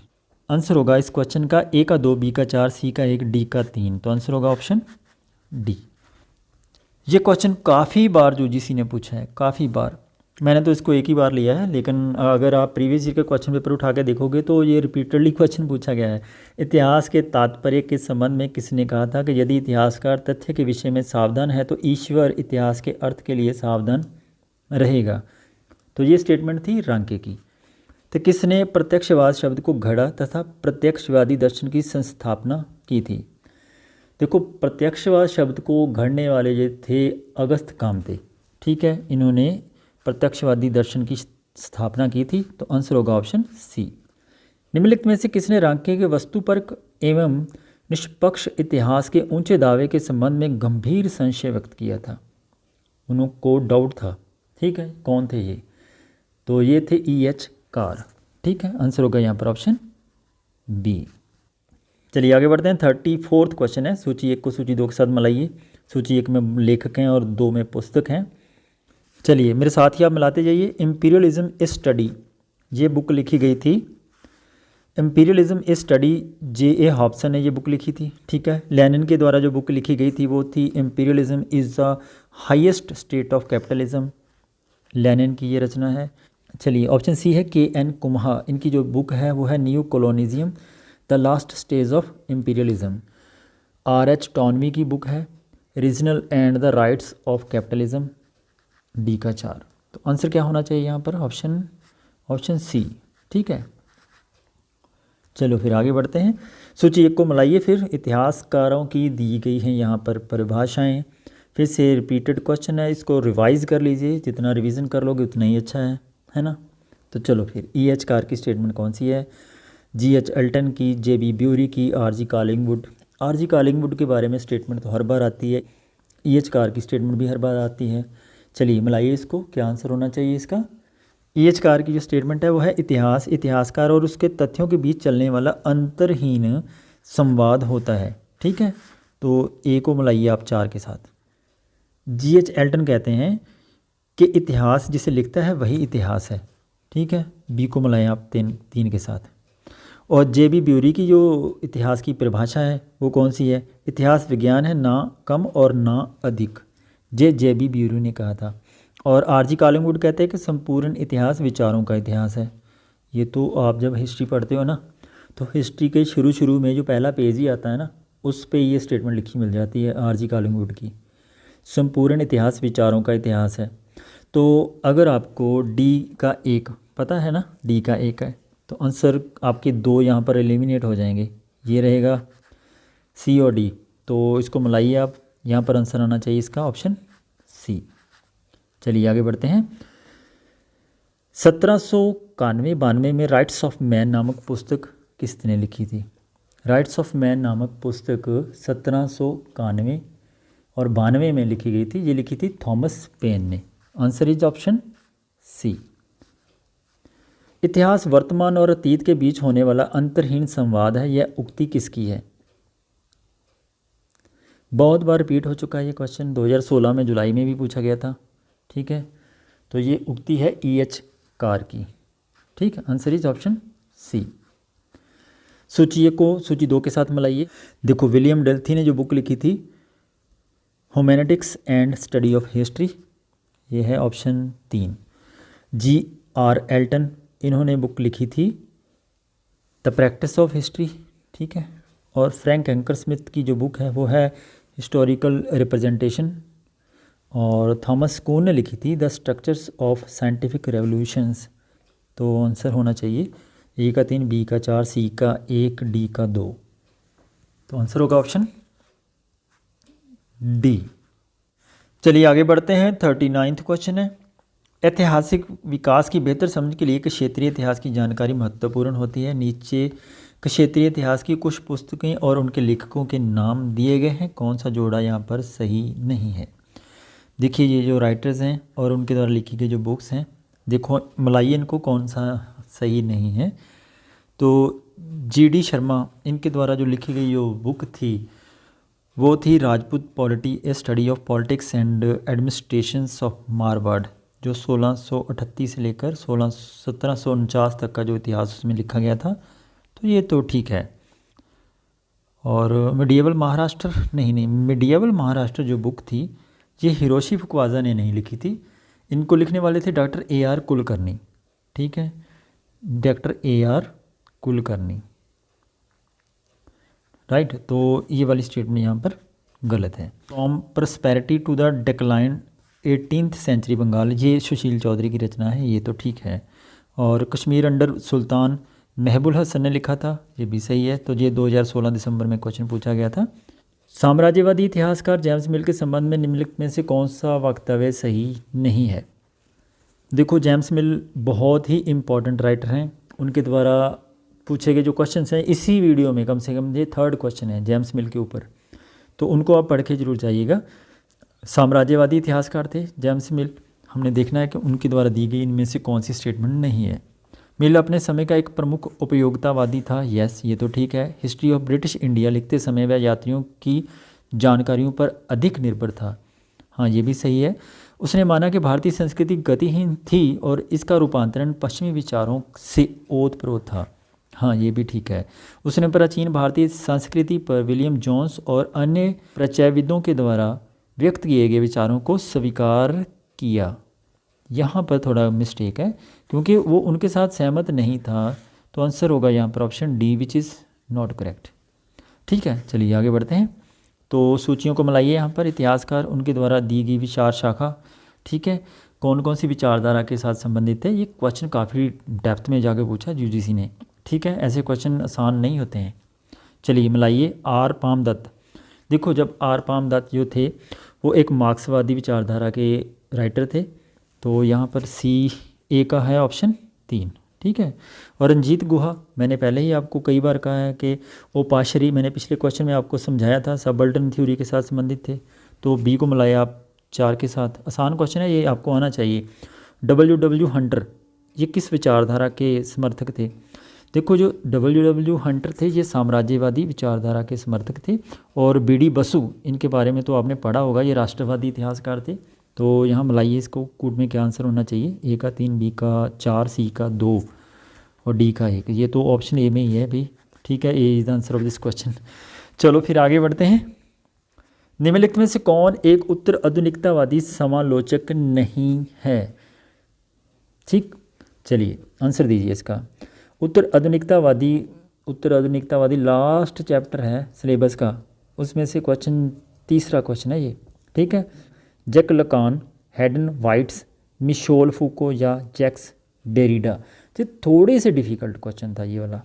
देखो उत्तर आधुनिकतावादी जो समालोचक थे उसमें तो जैक लकान आते हैं, मिशेल फूको भी होते हैं और जैक्स डेरिडा भी थे, और हैडन वाइट नहीं थे, जो उत्तर आधुनिकतावादी समालोचक नहीं थे। तो आंसर यहाँ पर होना चाहिए इसका ऑप्शन बी। सूचियों को मिलाइए यहाँ पर।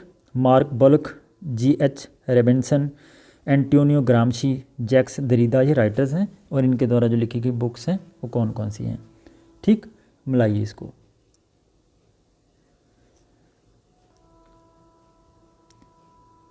देखो द हिस्टोरियंस क्राफ्ट मैंने पहले आपको बताया है ना, मार्क ब्लॉक की रचना है। बहुत बार यूजीसी ने ये क्वेश्चन पूछा है।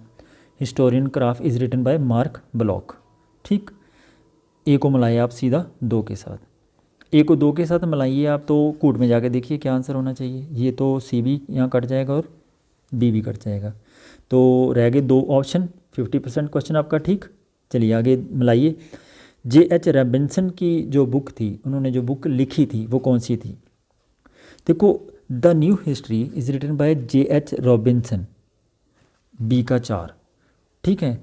प्रिजन नोटबुक लिखी गई थी एंटोनियो ग्रामशी के द्वारा, और ग्राफ ग्रामेटोलॉजी ये जैक्स देरिदा की रचना है। तो आंसर होना चाहिए इसका ऑप्शन डी। ठीक है। राष्ट्रीय इतिहास लेखन से संबंधित ये जो कथन है हमने देखने हैं कि ये कथन सही है। ठीक है। स्टेटमेंट ये कहती है कि भारतीय राष्ट्रीय इतिहास लेखन पूर्वग्रहपूर्ण उपनिवेशिक लेखन की एक प्रतिक्रिया थी। हाँ ये तो ठीक है ना, ये तो सही स्टेटमेंट होनी चाहिए। स्टेटमेंट बी कहती है कि इतिहास लेखन के अंतर्गत विभिन्न स्वरूपों में बृहत्तर विषयों को शामिल करते हुए एक भारतीय पहचान की खोज की गई थी। यस, ये स्टेटमेंट तो ठीक है। भारतीय इतिहास का महिमा मंडन मुख्य उद्देश्य नहीं था। देखो आपने देखा होगा जब राष्ट्रीय इतिहास लिखा जा रहा था उस समय इतिहास लेखन के चक्कर में तो उसका महिमा मंडन तो किया जा रहा था। ठीक है, जितने भी इतिहासकार हैं उनकी इतिहास की परिभाषाएं पढ़ो, उनके इतिहास के लेखन शैली को पढ़ो। तो ये स्टेटमेंट तो सीधा सीधा हम समझ लेंगे ये तो गलत है। स्टेटमेंट 4 कहती है कि यूरोपियन लेखकों के द्वारा भारतीय संस्कृति पर लगाए गए बेबुनियाद आरोपों से बचाव करने के दौरान वे अपने चरित्र में आवश्यक रूप से प्रचारात्मक थे। तो ये भी स्टेटमेंट गलत है। ठीक है, तो यहाँ पर केवल 2 ही स्टेटमेंट सही हैं, 1 और 2। तो आंसर होगा यहाँ पर ऑप्शन ए। जनरल विल का जो सिद्धांत है इसके प्रवर्तक कौन थे? जो जनरल विल के सिद्धांत के प्रवर्तक जो थे वो थे रूसो। ठीक है, बहुत बार यूजीसी ने ये क्वेश्चन पूछा है, तो आंसर इस ऑप्शन सी। 2014 में भी ये क्वेश्चन पूछा गया था। चलिए 47वां क्वेश्चन देखते हैं। सूची 1 को सूची 2 के साथ मिलाइए। सूची 1 में है लेखक, सूची 2 में पुस्तकें हैं।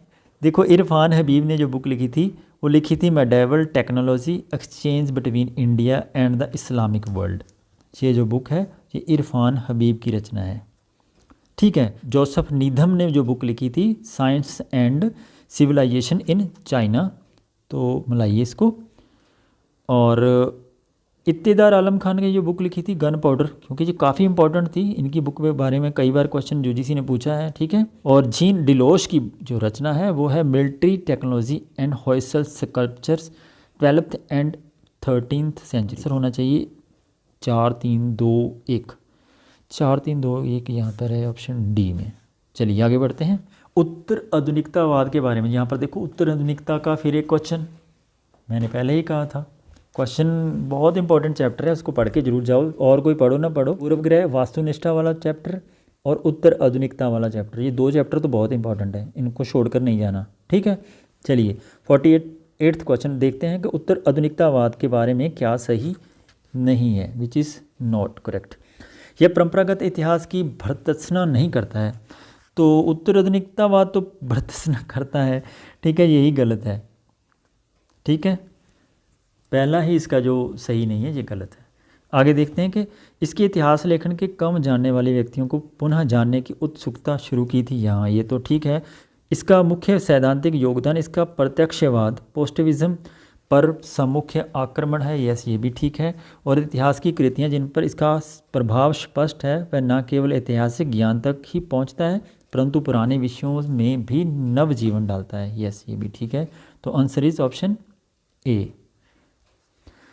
सर्वाधिक संख्याओं का सर्वाधिक लाभ, ये एक सिद्धांत दिया था, सर्वाधिक संख्याओं का सर्वाधिक लाभ किस ग्रुप के विचारों का ये सिद्धांत था?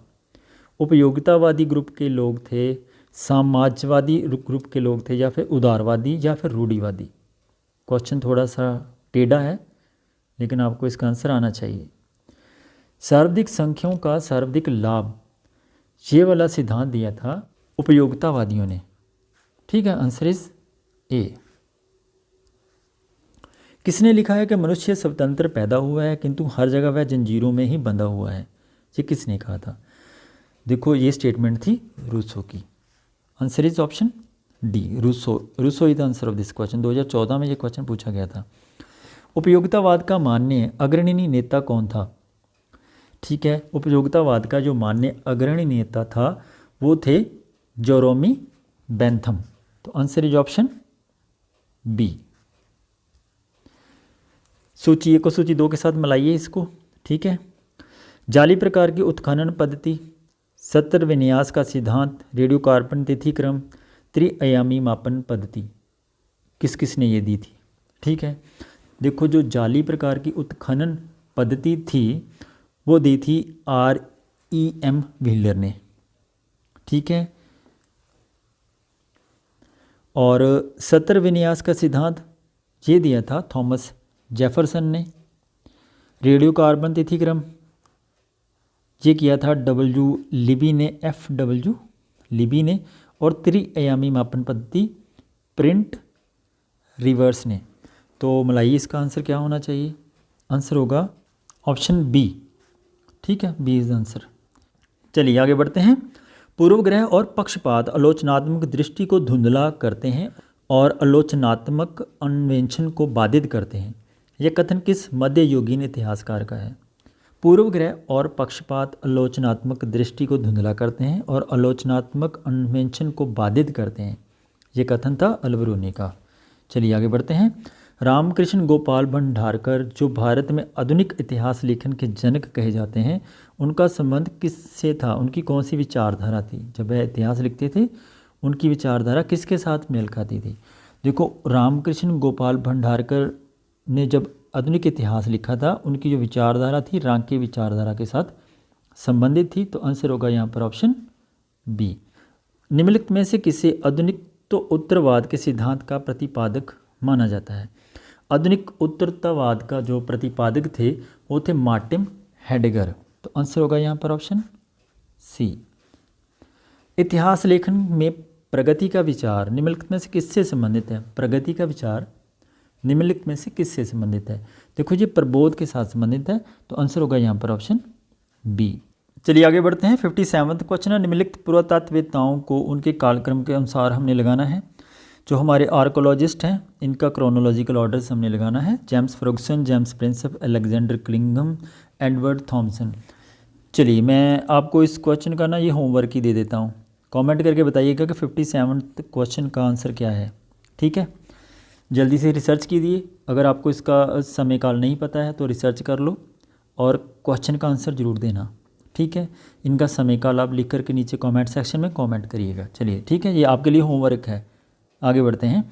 सूची 1 को सूची 2 के साथ सम्मिलित कीजिए। सूची 1 में यहाँ पर फिर से राइटर्स हैं, मिलाइए इनको। चलिए आप मिलाइए मेरे साथ। तो जो हमारे कॉलिंस, लॉरी और लैपियर थे, इन्होंने जो बुक लिखी थी मिलकर के इकट्ठे होने लिखी थी, फ्रीडम एंड मिडनाइट, ठीक है। जुडिथ ब्राउन की जो रचना है वो है Gandhi's right to the power. और सलमान रुश्दी की जो रचना है वो है सैटानिक वर्सेस, ठीक है। और H.V. हडसन की जो बुक है the great divine Britain India and Pakistan. तो मिलाइए इसका आंसर क्या होना चाहिए। इसका आंसर होगा A का 3, B का 4, C का 1 और D का 2। आंसर इज ऑप्शन ए। चलिए आगे बढ़ते हैं। यह टिप्पणी किसने की है कि इतिहास उपन्यास से अधिक रुचिकर होता है। आसान क्वेश्चन है, ये तो आपको आना चाहिए। डेविड ह्यूम ने यह कहा था कि इतिहास जो है वो उपन्यास से अधिक रुचिकर होता है। तो आंसर इज ए। सूची 1 को सूची 2 के साथ मिलाइए। मॉन्टेस्क्यू, दांते, रूसो, मैकियावेली, ठीक है। इनकी जो बुक्स हैं, आसान क्वेश्चन है, ये तो आपको आना चाहिए। अगर आप ये भी गलत कर दो फिर तो मुश्किल है भाई। चलिए, मॉन्टेस्क्यू ने जो बुक लिखी थी वो थी द स्पिरिट ऑफ लॉज, ठीक है। दांते की जो रचना है, दांते ने जो बुक लिखी थी डिवाइन कॉमेडी, काफ़ी इंपॉर्टेंट बुक है, काफ़ी ज़्यादा। रूसो ने जो बुक लिखी थी वो थी द सोशल कॉन्ट्रैक्ट। और मैकियावेली की रचना है द प्रिंस, ये भी बहुत इंपॉर्टेंट है, आसान थी। द प्रिंस मैकियावेली की रचना है। तो ऐसे ये स्टेटमेंट आपकी गलत, ये ऐसे ये बुक्स और राइटर्स के ये आसान क्वेश्चन है, ये गलत नहीं होने चाहिए, ठीक है। चलिए इसका आंसर मिलाइए, क्या होना चाहिए। आंसर होगा यहाँ पर A का 2, B का 1, C का 3, D का 4। आंसर इज ए, ठीक है। चलिए आगे बढ़ते हैं नेक्स्ट क्वेश्चन की तरफ। सूची 1 को सूची 2 के साथ मिलाइए। जैकब बर्खरडर्ड की रचना है civilizations of the renaissance in Italy. Ignatius of Loyola, इनकी जो रचना है वो है सोसाइटी ऑफ जेसिस, ठीक है। जॉन कैवलिन की जो रचना है वो है institute of Christian religion. Immanuel Kant की रचना है क्रिटिक ऑफ प्योर रीजन। तो मिलाइए, इसका आंसर क्या होना चाहिए। A का 3, B का 1, C का 4, D का 2। तो ये भी है ऑप्शन ए में, ठीक है। चलो आगे बढ़ते हैं। सूची 1 में पुस्तक हैं, उनके जो नाम हैं, सूची 2 में लेखक हैं, फिर मिलाइए इनको। सूची 1 में बुक्स हैं, ठीक है, जो 1811 में लिखी गई थी, 1881 में, 1841 में, 1904 में लिखी गई थी, ठीक है। मिलाइए, इसका आंसर क्या होना चाहिए। देखिए जी, sketch of political history of India जो 1811 में जो लिखी गई थी, ये लिखी थी जॉन मेलकम ने। और the history of British India मैंने पहले 2-3 बार क्वेश्चंस में यही रिपीट करवा चुका हूँ। अगर आपको यही पता है हिस्ट्री ऑफ ब्रिटिश इंडिया ये किसने लिखी है तो आपका आंसर गलत नहीं होना चाहिए, ठीक है। तो ये लिखी थी जेम्स मिल ने। और द हिस्ट्री ऑफ इंडिया ये किसने लिखी थी, ये लिखी थी एल्फिस्टोन ने। और the early history of India 1904 में जो लिखी गई थी, ये लिखी थी V.A. स्मिथ ने। तो V.A. स्मिथ की काफ़ी इंपॉर्टेंट बुक्स हैं ये। आंसर मिलाइए, इसका क्या होना चाहिए। A का 2, B का 3, C का 4, D का 1। तो ये है ऑप्शन ए में, ये भी ए में ही है। चलिए आगे बढ़ते हैं। भारतीय इतिहास प्राच्य निरंकुशतावाद के सिद्धांत को किसने प्रतिपादित किया था। Indian history who प्रोपाउंड the theory of oriental despotism. भारतीय इतिहास प्राच्य निरंकुशतावाद के सिद्धांत को किसने प्रतिपादित किया था। चलिए इसका आंसर बताइए। ये किया था H.G. रॉयल्सन ने। तो आंसर होगा यहाँ पर ऑप्शन सी। चलिए आगे बढ़ते हैं। निम्नलिखित में से कौन सा युग्म यहाँ पर सुमेलित नहीं है। देखो, पहली साइड में लिखी गए हैं राइटर्स, दूसरी साइड में लिखे हैं उनके द्वारा लिखी हुई बुक्स। यहाँ पर देखना है कौन सी बुक उनके साथ संबंधित नहीं है। सुनील कुमार ने बुक लिखी थी the emergence of the Delhi सल्तनत। यस, ये तो उनकी रचना है, तो ये ठीक है। कैथरीन बी एशर तथा सिंधिया बी तालबोत ने जो बुक लिखी थी इंडिया बिफोर यूरोप। यस, ये भी ठीक है। और हरबंस मुखिया ने जो बुक लिखी थी the Mughal of India. Yes, ये भी ठीक है, ठीक है। और फरहत हसन ने जो बुक लिखी थी राइटिंग द मुगल वर्ल्ड, नहीं, राइटिंग द मुगल वर्ल्ड जो बुक थी ये मुजफ्फर आलम की है, ठीक है, मुजफ्फर आलम की रचना है। तो ये वाली जो फरहत हसन की रचना नहीं है। तो आंसर होगा यहाँ पर ऑप्शन डी। 2013 में ये क्वेश्चन पूछा गया था, तो आंसर इज डी। यहाँ पर देखना है कौन सा नया इतिहास के रिगार्डिंग कथन सही है। इसने अपने ध्यान को समूह लोगों के व्यवहार, रीति रिवाजों और मान्यताओं पर केंद्रित रखा, ठीक है। चलिए दूसरा स्टेटमेंट देखते हैं कि इसने ऐतिहासिक ध्यान को केंद्र से राजनीतिक इतिहास को हटाने का प्रयास किया। ये भी ठीक है। इसने समाज विज्ञान और अन्य विज्ञानों के ढंगों को, अंतर्दृष्टि को अपनाया। ये भी ठीक है। तो नए इतिहास के रिगार्डिंग ये सारी स्टेटमेंट ठीक है, तो आंसर क्या होगा यहाँ पर? Option D. चलिए सूची 1 को सूची 2 के साथ मिलाइए। William Jones, James Prinsep, Cunningham, sir John Marshall. ठीक है, ये किस किस के साथ संबंधित थे? ठीक है, चलिए ये क्वेश्चन आसान है, ये आपको आना चाहिए। मुझे नहीं लगता कि आप ये क्वेश्चन गलत करोगे, है ना। जो विलियम जोन्स थे ये एशियाटिक सोसाइटी ऑफ बंगाल के साथ संबंधित थे। जेम्स प्रिंसेप सिंधु घाटी लिपि का इन्होंने पढ़ा था। ठीक है, ब्रह्मी लिपि को इन्होंने डिसाइफर किया था। कनिंघम, देखो जो कनिंघम थे भारतीय सिक्कों के साथ संबंधित हैं। और सर जॉन मार्शल, इन्होंने सिंधु घाटी सभ्यता के ऊपर एग्जीबिशंस किए थे। ठीक, चलिए इसको मिलाइए, क्या आंसर होना चाहिए? ए का 4, बी का 3, डी, सी का 2, डी का 1। तो ये तो ऑप्शन ए में ही है भाई, ए इज आंसर। चलिए, निम्नलिखित ग्रीक रोमन लेखकों का सही कालक्रम क्या है? देखो मैंने आपको सिलेबस में चैप्टर पढ़ाया है ना, उसमें ग्रीक रोमन्स चैप्टर से एक आता है, बहुत इंपॉर्टेंट है। तो उसमें से ये क्वेश्चन पूछा गया है। ऐसे 3-4 क्वेश्चन और भी हैं, वह चैप्टर काफ़ी इम्पॉर्टेंट है, आप उसको ज़रूर पढ़िएगा। यहाँ पर ग्रीक रोमन लेखक जो हैं उनको क्रोनोलॉजिकल ऑर्डर में लगाना है। टेसियस कब आए थे, प्लिनी कब आए थे, स्ट्रैबो का टाइम पीरियड क्या था, टालोमी का टाइम पीरियड क्या था, तो इनकी क्रोनोलॉजी आपको पता होनी चाहिए। अगर आपने इनके बारे में नहीं पढ़ा तो एक पेज पर इनकी क्रोनोलॉजी ज़रूर लिखिएगा, ताकि आप इसको अच्छे से कर पाएँ। जो टेसियस थे ये भारत में आते हैं जब सिकंदर आक्रमण करता है, उनके साथ आते हैं। 326 बीसी के आसपास इनका समय एग्जिस्ट करता था, तब माना जाता है इतिहास में हम जब पढ़ते हैं तो टेसियस का समय काल 326 के आसपास का था, जो बीसी का था। और प्लिनी फर्स्ट एडी में भारत आते हैं, फर्स्ट एडी में, याद रखना। और स्ट्रैबो का समय काल था ये 62 बीसी से लेकर के इनको 24 एडी तक माना जाता है कि ये इनका समय काल था। और वहीं टालोमी की बात करें तो ये सेकंड एडी में भारत आते हैं, सेकंड एडी में। तो क्रोनोलॉजिकल ऑर्डर में लगाकर इसको देखेंगे तो इस प्रश्न का आंसर आएगा, सबसे पहले आएंगे 1, फिर 3, फिर 2 और 4। 1, 3, 2 और 4 यहाँ पर है ऑप्शन बी में। ठीक है, चलिए आगे बढ़ते हैं। निम्नलिखित कथनों पर विचार कीजिए और बताइए कि अनुसंधान कार्यप्रणाली के प्रसंग में कौन सा कथन सही नहीं है। ये देखिए, ये चैप्टर नंबर 2 है रिसर्च का। ठीक है, उसमें से एक क्वेश्चन पूछा गया था। तो यहाँ पर देखना है कि ये इतिहास लेखन में कौन सी स्टेटमेंट यहाँ पर सही नहीं है। स्टेटमेंट ये कहती है कि इतिहास लेखन में व्यक्त दृष्टिकोण अपनाने से अतीत का सही चित्र प्रस्तुत करना संभव हो जाता है। तो यही स्टेटमेंट यहाँ पर गलत है। रिकॉर्ड की भ्रम और आंतरिक परीक्षा इतिहासकार की प्रामाणिकता को स्थापित करने में सहायता करती है। यस, ये तो ठीक है। अतीत की घटनाओं की आलोचनात्मक विश्लेषण करने के लिए इतिहासकार को उन घटनाओं के घटनाक्रम को जानने की आवश्यकता होती है। हाँ, ये तो सही है, क्योंकि जब हमें रिसर्च कर रहे होते हैं तो अतीत की घटनाओं को तो जानना ज़रूरी होता है, उनका घटनाक्रम हमें पता होना चाहिए, कब कब कब कब घटी थी। तो अतीत के ऐतिहासिक रिकॉर्ड पूर्णतः प्रामाणिक और सही नहीं हो सकते जिससे तथ्यों को जाना जा सकता है। हाँ, ये फैक्ट भी सही है। ठीक है, तो जो नहीं सही है वो है ऑप्शन ए। ठीक, चलो आगे बढ़ते हैं। सूची 1 को सूची 2 के साथ मिलाइए। सूची 1 में लेखक हैं, उनकी परिभाषाएं हैं। मैंने आपको कहा था कि मैं आपको 2 बुक्स बताऊंगा जो आपके काम की हैं, जहाँ से आपको पढ़ के आगे जाना चाहिए। एक तो मैंने बताया था MHI वॉल्यूम 3, ये बुक काफ़ी अच्छी है, इसको तो आप पढ़ना ही है।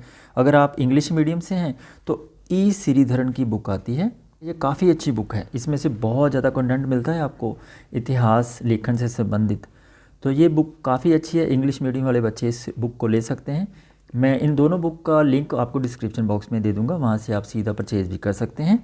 तो चलिए फिर इस क्वेश्चन का आंसर देखिए क्या होना चाहिए। सूची 1 में लेखक हैं, इतिहास की उनकी परिभाषाएँ हैं। ऑक्सफोर्ड ने कौन सी परिभाषा दी थी? देखो, ऑक्सफोर्ड की परिभाषा थी इतिहास का महत्व वैज्ञानिक नहीं होता है, इसका वास्तविक महत्व शैक्षिक होता है। ये ऑक्सफोर्ड की परिभाषा है। ठीक है, और ट्रेवेलियन ने कहा था कि यह सच है कि इतिहास में अतीत वर्तमान के साथ बदलता रहता है। ट्रेवेलियन ने ये स्टेटमेंट दी थी। और कॉलिंगवुड का तो पता ही है आपको, संपूर्ण इतिहास विचारों का इतिहास है। तो ये बहुत बार हम पढ़ते हैं, जब हिस्ट्री शुरू करते हैं ना हम, तभी ये स्टार्टिंग में पहले 2-3 चैप्टर में ये स्टेटमेंट आपको मिल जाती है। तो कॉलिंगवुड के बारे में याद रखिएगा, संपूर्ण इतिहास विचारों का इतिहास होता है। ये स्टेटमेंट कालिंगवुड की है, उनके द्वारा दी गई परिभाषा है। तो बेयूरी क्या कहते हैं कि इतिहास स्वतः मात्र एक विज्ञान है, इससे कम नहीं और इससे अधिक भी नहीं होता है। तो यहाँ कोट में आंसर देखो, ए का 4, बी का 3, 2 सी का है और डी का 1 है, तो आंसर है यहाँ पर ए। तो इनको पढ़ के जाना बहुत ज़रूरी है, रिवाइज़ करिए, बार बार रिवीजन करिए, रिवीजन से ही आपकी ये सही आंसर तक पहुंचने की जो प्रोबेबिलिटी वो बढ़ जाएगी। यहाँ पर 70th क्वेश्चन पर पहुंच गए हम। सूची 1 को सूची 2 के साथ मिलाइए, सूची 1 और सूची 2। देखो ये क्वेश्चन काफ़ी ज़्यादा इन डेप्थ पूछा गया था। देखो एल्ब्रूनी, मैगथनीज, फैक्सियान, युआन जियांग, इनके बारे में कौन से और लोगों ने लिखा है? तो एल्ब्रूनी के बारे में लिखा है सचाऊ ने, इसके बारे में लिखा है मैक्रंडल ने, और फैक्सियान के बारे में लिखा है लेगे ने, और जुआन जांग के बारे में लिखा है भील ने। तो इसका आंसर मिलाइए, ए का 4, बी का 1, सी का 3, डी का 2, तो ये होगा ऑप्शन 1। सूची 1 को मिलाइए, यहाँ पर पुस्तक और लेखक। प्रैक्टिस कीजिए, जितनी ज़्यादा प्रैक्टिस कर लेंगे ना उतना अच्छा रहेगा। अर्ली मुगल पेंटिंग्स, ये किसने लिखी थी? अर्ली मुगल पेंटिंग्स के राइटर्स हैं Milo quill and Beach. B option है ए हिस्ट्री ऑफ सल्तनत आर्किटेक्चर, ये किसने लिखी थी? ये लिखी थी आर नाथ ने, ठीक है। और Mughal painters and their workers, ये लिखी थी सोम प्रकाश वर्मा ने। और Mughal architecture and outline of its history and development, जो 1526 से लेकर 1858 तक का इतिहास बताती है, तो ये लिखी थी एबा कोच ने। आंसर होगा यहाँ पर ऑप्शन ए का 3, बी का 4, सी का 1 और डी का 2। सूची 1 को सूची 2 के साथ मिलाइए। सूची 1 में इतिहास लेखन, ठीक है, कौन सा इतिहास किसके साथ संबंधित है, कौन से विचारों के साथ संबंधित है। काफ़ी ज़्यादा अच्छा क्वेश्चन पूछा था यूजीसी ने, और ये जब आप पढ़ रहे होते हैं ना तब थोड़ा सा अपना व्यू पॉइंट पढ़ते समय ज़रूर रखिएगा, ताकि आपको इतिहास की समझ अच्छे से होती जाए। यहाँ पर देखिएगा कि ईसाई इतिहास लेखन किसके साथ संबंधित है। देखो ईसाई इतिहास लेखन है, ये दैवी विचार का सिद्धांतीकरण करता है। जो अंग्रेज़ी प्रभुत्ववाद इतिहास लेखन है, ये प्रगतिशील विचारों का प्रकटन करता है। तो आप इसको मिलाइए 1 के साथ। रोमांटिक इतिहास लेखन, देखो जो रोमांटिक इतिहास लेखन है, ये बीते समय का आकर्षक और रंगीन पुनर्निर्माण करता है। तो सकारात्मक इतिहास लेखन जांच की वैज्ञानिक विधि का प्रयोग करते हुए ऐतिहासिक ज्ञान का उद्भव करता है। तो इसका सही उत्तर होना चाहिए ए का 4, बी का 1, सी का 2, डी का 3। तो आंसर होगा यहाँ पर ऑप्शन डी। चलिए 73rd क्वेश्चन है। सूची 1 को सूची 2 के साथ मिलाइए। सूची 1 में बुक्स हैं, सूची 2 में लेखक। ए स्टेटमेंट है Indian painting under the Mughals, ये किसने लिखी थी? ये लिखी थी पर्सी ब्राउन ने। याद रखना, पर्सी ब्राउन की रचना है Indian painting under the Mughals. और architecture of the Mughal India, ये बुक रिवाइज हुई है, पहले भी मैंने आपको इसके बारे में बताया है। ये बुक है कैथरीन बी एशर की। और the technique of Mughal painting, ये भी बुक रिवाइज हुई है, ये पहले भी एक क्वेश्चन में पूछी जा चुकी है। ये किसने लिखी थी? याद आ गया आपको? ये लिखी थी मोती चंद ने। और Mughal painting during Jahangir times, ये लिखी थी अशोक कुमार दास ने। तो आंसर मिलाइए, इसका क्या होना चाहिए? ए का 3, बी का 4, सी का 2, डी का 1। तो यह है ऑप्शन डी में, ठीक है। चलो फिर आगे बढ़ते हैं। सूची 1 को सूची 2 के साथ मिलाइए। फिर बुक्स हैं, मिलाओ इसको। वीडियो को पॉज कर लिया करो, आप अपने अकॉर्डिंगली खुद क्वेश्चन को अटैम्प्ट करके देखो, तभी आपको पता चलेगा इसका आंसर क्या है, क्या सही है, क्या गलत है। प्रैक्टिस करने से ही आपका कॉन्फिडेंस बिल्ड होगा। कर्नल टार्ड ने बुक लिखी थी एनालिसिस एंड एक्टिविस्ट ऑफ राजस्थान। जॉन मैकलम की रचना है memoir of central India. C.R. Wilson की रचना है early annals of the English in Bengal. M. Wilks की रचना है historical sketches of the south India. तो आंसर होना चाहिए ए का 2, बी का 1, सी का 4, डी का 3। A is the answer of this question. चलिए आगे बढ़ते हैं। ये भी बुक्स और राइटर के ऊपर पूछा गया क्वेश्चन है। विलियम जॉन्स ने कौन सी बुक लिखी थी? विलियम जॉन्स की बुक थी एशियाटिक रिसर्चेज, ठीक है, मिलाइए। जेम्स फ्रुक्सन ने बुक लिखी थी archaeology in India. Alexander Cunningham की बुक है द सपूत ऑफ बहरूथ। और जेम्स फ्रुक्सन ने बुक लिखी थी इंडियन एंटिक्वरी। तो इसका आंसर होगा ए का 3, बी का 4, सी का 2, डी का 1। तो ये है ऑप्शन ए में। ठीक है, चलिए यहाँ पर बहुत सारे क्वेश्चंस हमने देखे हैं। उम्मीद है कि आपको चैप्टर्स के बारे में भी पता चला होगा कि कौन कौन से चैप्टर से ये क्वेश्चन आए हैं। अब मैं आपको ऐसे 2 पैराग्राफ करवाऊंगा, बहुत अच्छे पैराग्राफ है। मैंने पहले ही आपको कहा है कि यूजीसी में ये कहना कि इस सेक्शन से क्वेश्चन 2-4 ही आते हैं तो गलत है। यहाँ पर देखिए, ये जो पैराग्राफ है ये जून 2012 में पूछा गया था। तो पैराग्राफ जब आता है तो मान लो कि 5 क्वेश्चन 6 तो पूछे जाते हैं। तो पैराग्राफ जिस भी क्वेश्चन पेपर में आ गया, जी हम एक्सपेक्ट कर सकते हैं कि यूजीसी कभी भी क्वेश्चंस को बढ़ा सकता है इस सेक्शन से। तो ये सेक्शन बहुत ही इम्पॉर्टेंट है। यहाँ पर इस पैराग्राफ को देखते हैं।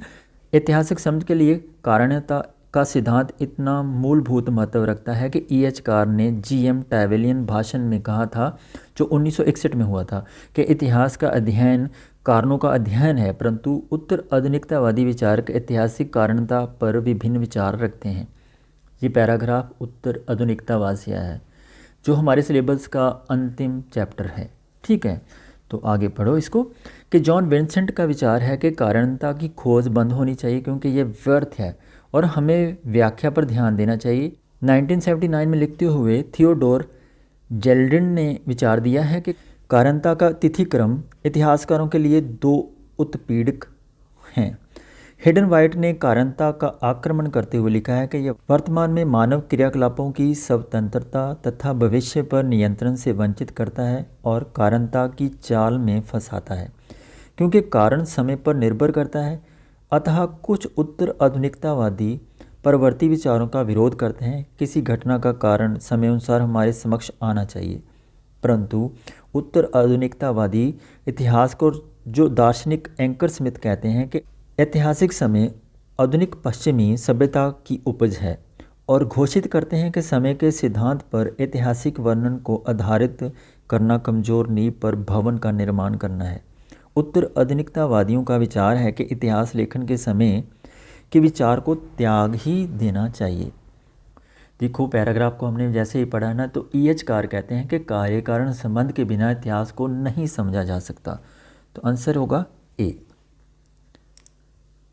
उत्तर आधुनिकतावादी ऐतिहासिक कारणकारिता के संबंध में क्या विचार रखते हैं? तो इस संबंध में अनेक विचारधाराएं हैं उनकी। वो पैराग्राफ को हम पढ़ते समय इस संबंध में देखते हैं कि उनकी काफ़ी ज़्यादा विचारधाराएं हैं। तो यहाँ पर आंसर इसका डी होना चाहिए। और 78वां क्वेश्चन कहता है कि उत्तर आधुनिकतावादियों के समय की विचारधारा कौन सी नहीं है? समय के तथ्यों पर विद्वानों ने विचार नहीं किया। वो ये कहते हैं कि समय के तथ्य पर उन्होंने विचार नहीं किया, ये उनकी विचारधारा नहीं है। तो आंसर इज डी। निम्नलिखित में से किसने यह लिखा है कि कार्य कारण संबंध इतिहास के लिए बाधक है? तो ये थियोडोर जेल्डिन की स्टेटमेंट है। आप पैराग्राफ को अच्छे से पढ़ोगे ध्यान से, शुरू में दिया है उन्होंने। तो ये आंसर होगा ऑप्शन डी। चलिए आगे बढ़ते हैं। निम्नलिखित में से किसने कहा है कि समय के संबंध में वर्णनात्मक इतिहास लेखन एक कमजोर नींव पर भवन निर्माण करने के समान है? अच्छे से पढ़ो पैराग्राफ को, फिर से चले जाओ, फिर से पढ़ के देखना। तो ये किया है एंकर स्मिथ ने। तो आंसर होगा यहाँ पर ऑप्शन ए। तो ये यहाँ तक टोटल 80 क्वेश्चन थे जो पैराग्राफ से आए थे। आगे देखते हैं कि एक और पैराग्राफ आएगा जो बहुत ही इंपॉर्टेंट पैराग्राफ है, उसको भी हम समझेंगे, उसके आंसर्स को लगाने की प्रैक्टिस भी करेंगे। तो निम्नलिखित में से किसने स्पष्टता से ये कहा है कि इतिहास के समस्त निष्कर्ष युक्ति संगत साक्ष्यों पर आधारित होते हैं? ये स्टेटमेंट किसकी है? तो ये स्टेटमेंट है थ्यूसिडाइटिस की। ठीक है, आंसर इज बी। ये 2012 में क्वेश्चन पूछा गया था। चलिए सूची 1 को सूची 2 के साथ मिलाइए। सूची 1 में लेखक हैं और उनके द्वारा जो लिखे गए ग्रंथ हैं। R.C. दत्त, R.J. मूर, A.R. देसाई, H.J. ब्रूमफील्ड, इन्होंने कौन कौन सी बुक्स लिखी थी? ठीक है, चलिए मिलाइए इसको। R.C. दत्त ने लिखा था इकोनॉमिक्स हिस्ट्री ऑफ इंडिया। बहुत बार जो जिसी ने ये क्वेश्चन पूछा है। R.J. मूर की जो रचना है वो है the crisis of Indian unity. और A.R. देसाई की जो रचना है वो है social background of Indian nationalism. और H.J. ब्रूमफील्ड की रचना है elite conflict in the rural society. तो मिलाइए इसको 2 के साथ। तो आंसर क्या होना चाहिए? A का 3, B का 4, C का 1, D का 2। आंसर हो गया यहाँ पर ऑप्शन ए। चलिए ये भी पैराग्राफ है, पढ़िए इसको। हेगल के दर्शन ने ईसाई विद्वानों तथा धर्मनिरपेक्ष दार्शनिकों के बीच की खाई को पाट दिया। उदार ईसाइयों की संतुष्ट करने के लिए उसने ईश्वर तत्व का पर्याप्त रूप से समावेश किया तथा साथ ही तर्क पर भी बल दिया, जिससे बुद्धिवादी तुष्ट हुए। इस प्रक्रिया में उसने नए प्रतिमानों की स्थापना की, जिसने विदित समुदाय गहन रूप से प्रभावित हुआ। उसके मैक्रो ऐतिहासिक उपागम ने ऐतिहासिक अध्ययनों के दायरे को विस्तारित किया। इन अध्ययनों, जो अब तक राजनीतिक इतिहास तथा जीवन चरित्रात्मक कृतियों तक सीमित थे, को विकसित करने के फायदों को इस उपगाम ने सुदृढ़ स्पष्ट किया। कार्ल मार्क्स सहित नई पीढ़ी के इतिहासकारों ने सामाजिक इतिहास की नवीन संभावनाओं को उत्सुकतापूर्वक स्वीकार किया। पृथक इतिहासकारों को स्वर परिवृत्त विश्व इतिहास के साथ जोड़ने के प्रयास किए गए। हेगल द्वारा किए गए इतिहास के 4 महायुगों में विभाजन से अनेक इतिहासकारों ने यह विश्वासपूर्वक स्वीकार किया कि विभिन्न संस्कृतियां और युगल मूलतः असमान थे तथा उनका मूल्यांकन उसके अपने संदर्भ तथा संदिग्ध युग की परिशिष्ट आवश्यकताओं को स्वीकार करके करना चाहिए। हेगल के इस बात पर बल दिया कि बहुधा वास्तविक परियोजनाओं तथा प्रदर्शित परियोजनाओं में भिन्नता होती है, ने स्रोत सामग्रियों के अधिक आलोचनात्मक मूल्यांकन की ओर प्रवृत्त किया। संगतता के लिए कार्य परियोजना तथा अप्रत्यक्ष प्रभावों का अधिक से अधिक सूक्ष्म प्रशिक्षण किया जाने लगा तथा आकस्मिक संबंध अधिक से अधिक महत्वपूर्ण बनते गए। दंडनात्मक मॉडल का तत्कालिक प्रभाव कम था, परंतु बाद की पीढ़ियों में अनेक ऐतिहासिक मीमांसाओं में हैं आधारिक सिद्धांत बन गया था। तो पैराग्राफ काफ़ी कॉम्प्लिकेटेड सा है। चलिए इसके आंसर्स देखते हैं कि हेगल ने किस प्रकार ईसाई विद्वान तथा धर्मनिरपेक्ष दार्शनिकों के मध्य खाई को पाटा। तो ये क्वेश्चन तो थोड़ा सा आसान लग रहा है कि उदार ईसाइयों को संतुष्ट करने के लिए ईश्वर तत्व का पर्याप्त रूप से समावेश तथा तर्क पर जोर दिया, जिससे बुद्धिजीवियों को प्रभावित किया जा सके। ठीक है, तो ये वाला स्टेटमेंट भी इसका आंसर होना चाहिए। चलिए, हेगल के समय में किन 2 अध्ययनों पर इतिहास लेखन सीमित था और उससे वह संतुष्ट नहीं था। देखिए, वह राजनीतिक और आत्मकथा कृतियों तक सीमित रहे, इससे वो संतुष्ट नहीं था। तो आंसर होगा यहाँ पर ऑप्शन सी। तो निम्नांकित में से किस एक विषय पर हेगल ने इतिहास लेखन पर जोर दिया था? तो सामाजिक इतिहास के बारे में वो जोर देते हैं। तो आंसर इज डी। हेगल के शब्दों में बहुधा वास्तविक तथा प्रदर्शित प्रयोजन में भिन्नता किंतु किसको समझाने के लिए आवश्यकता है? स्रोत सामग्रियों का अधिक आलोचनात्मक मूल्यांकन करना, उद्देश्यों की पहचानने का प्रयास करना, कार्य को समझना, उपरोक्त में से कोई भी नहीं।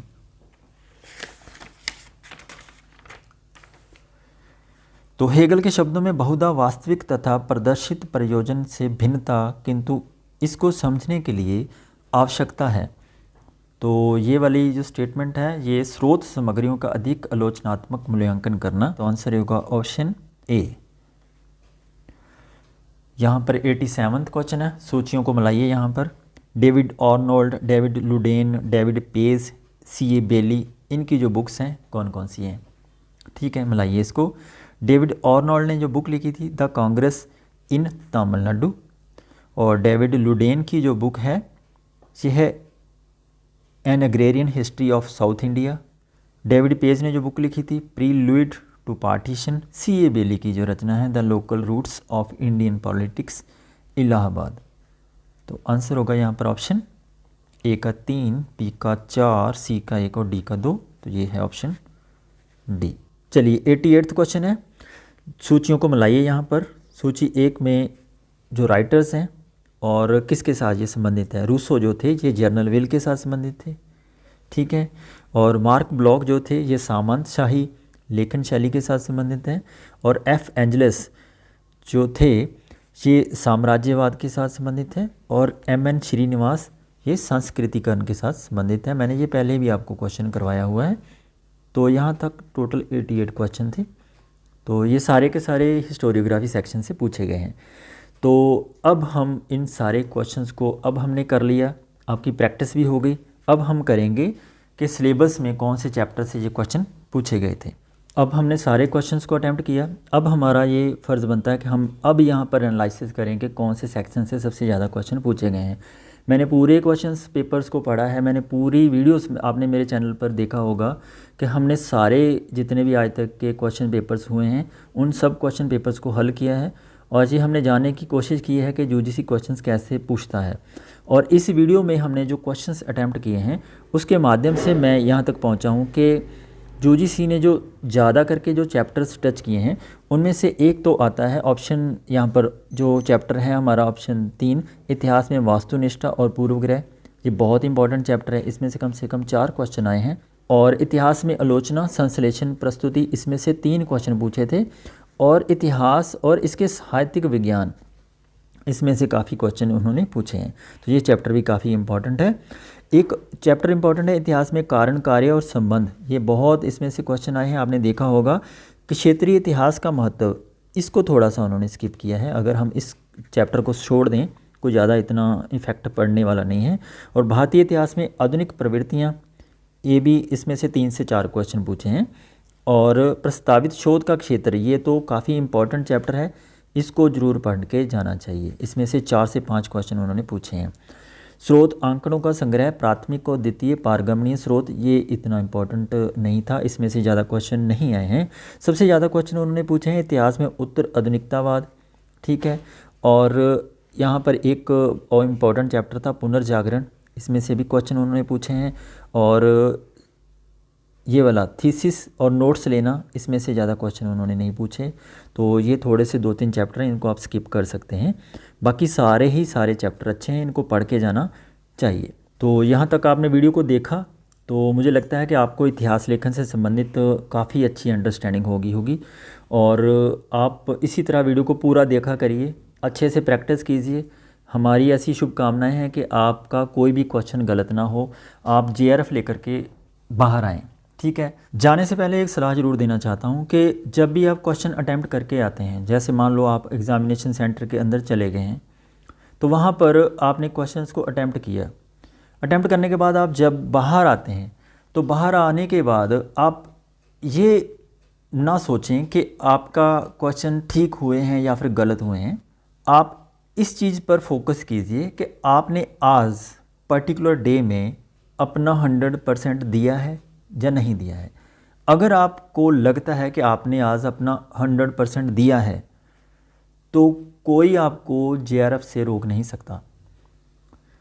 अगर आपको ये लगता है कि आपका आज का 100% नहीं है तो कहीं ना कहीं विचार करने की ज़रूरत है।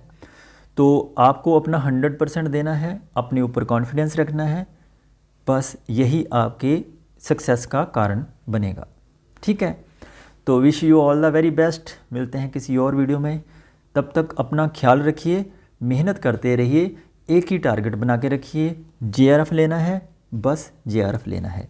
जैसे ही आपका रिज़ल्ट अच्छा सा आए तो मुझे कमेंट करना मत भूलिएगा। स्क्रीन पर मेरा नंबर चल रहा है, तो ज़रूर मुझे कमेंट करिएगा। तो आपकी एक अच्छी सी स्ट्रैटेजी वीडियो हम और शेयर करेंगे बच्चों के साथ, ताकि नेक्स्ट जो जनरेशन है वो भी अपने एग्ज़ाम के लिए आपसे प्रेरणा लेकर के तैयारी कर सके। मिलते हैं किसी और वीडियो में। बहुत बहुत धन्यवाद। Thank you so much. All the very best.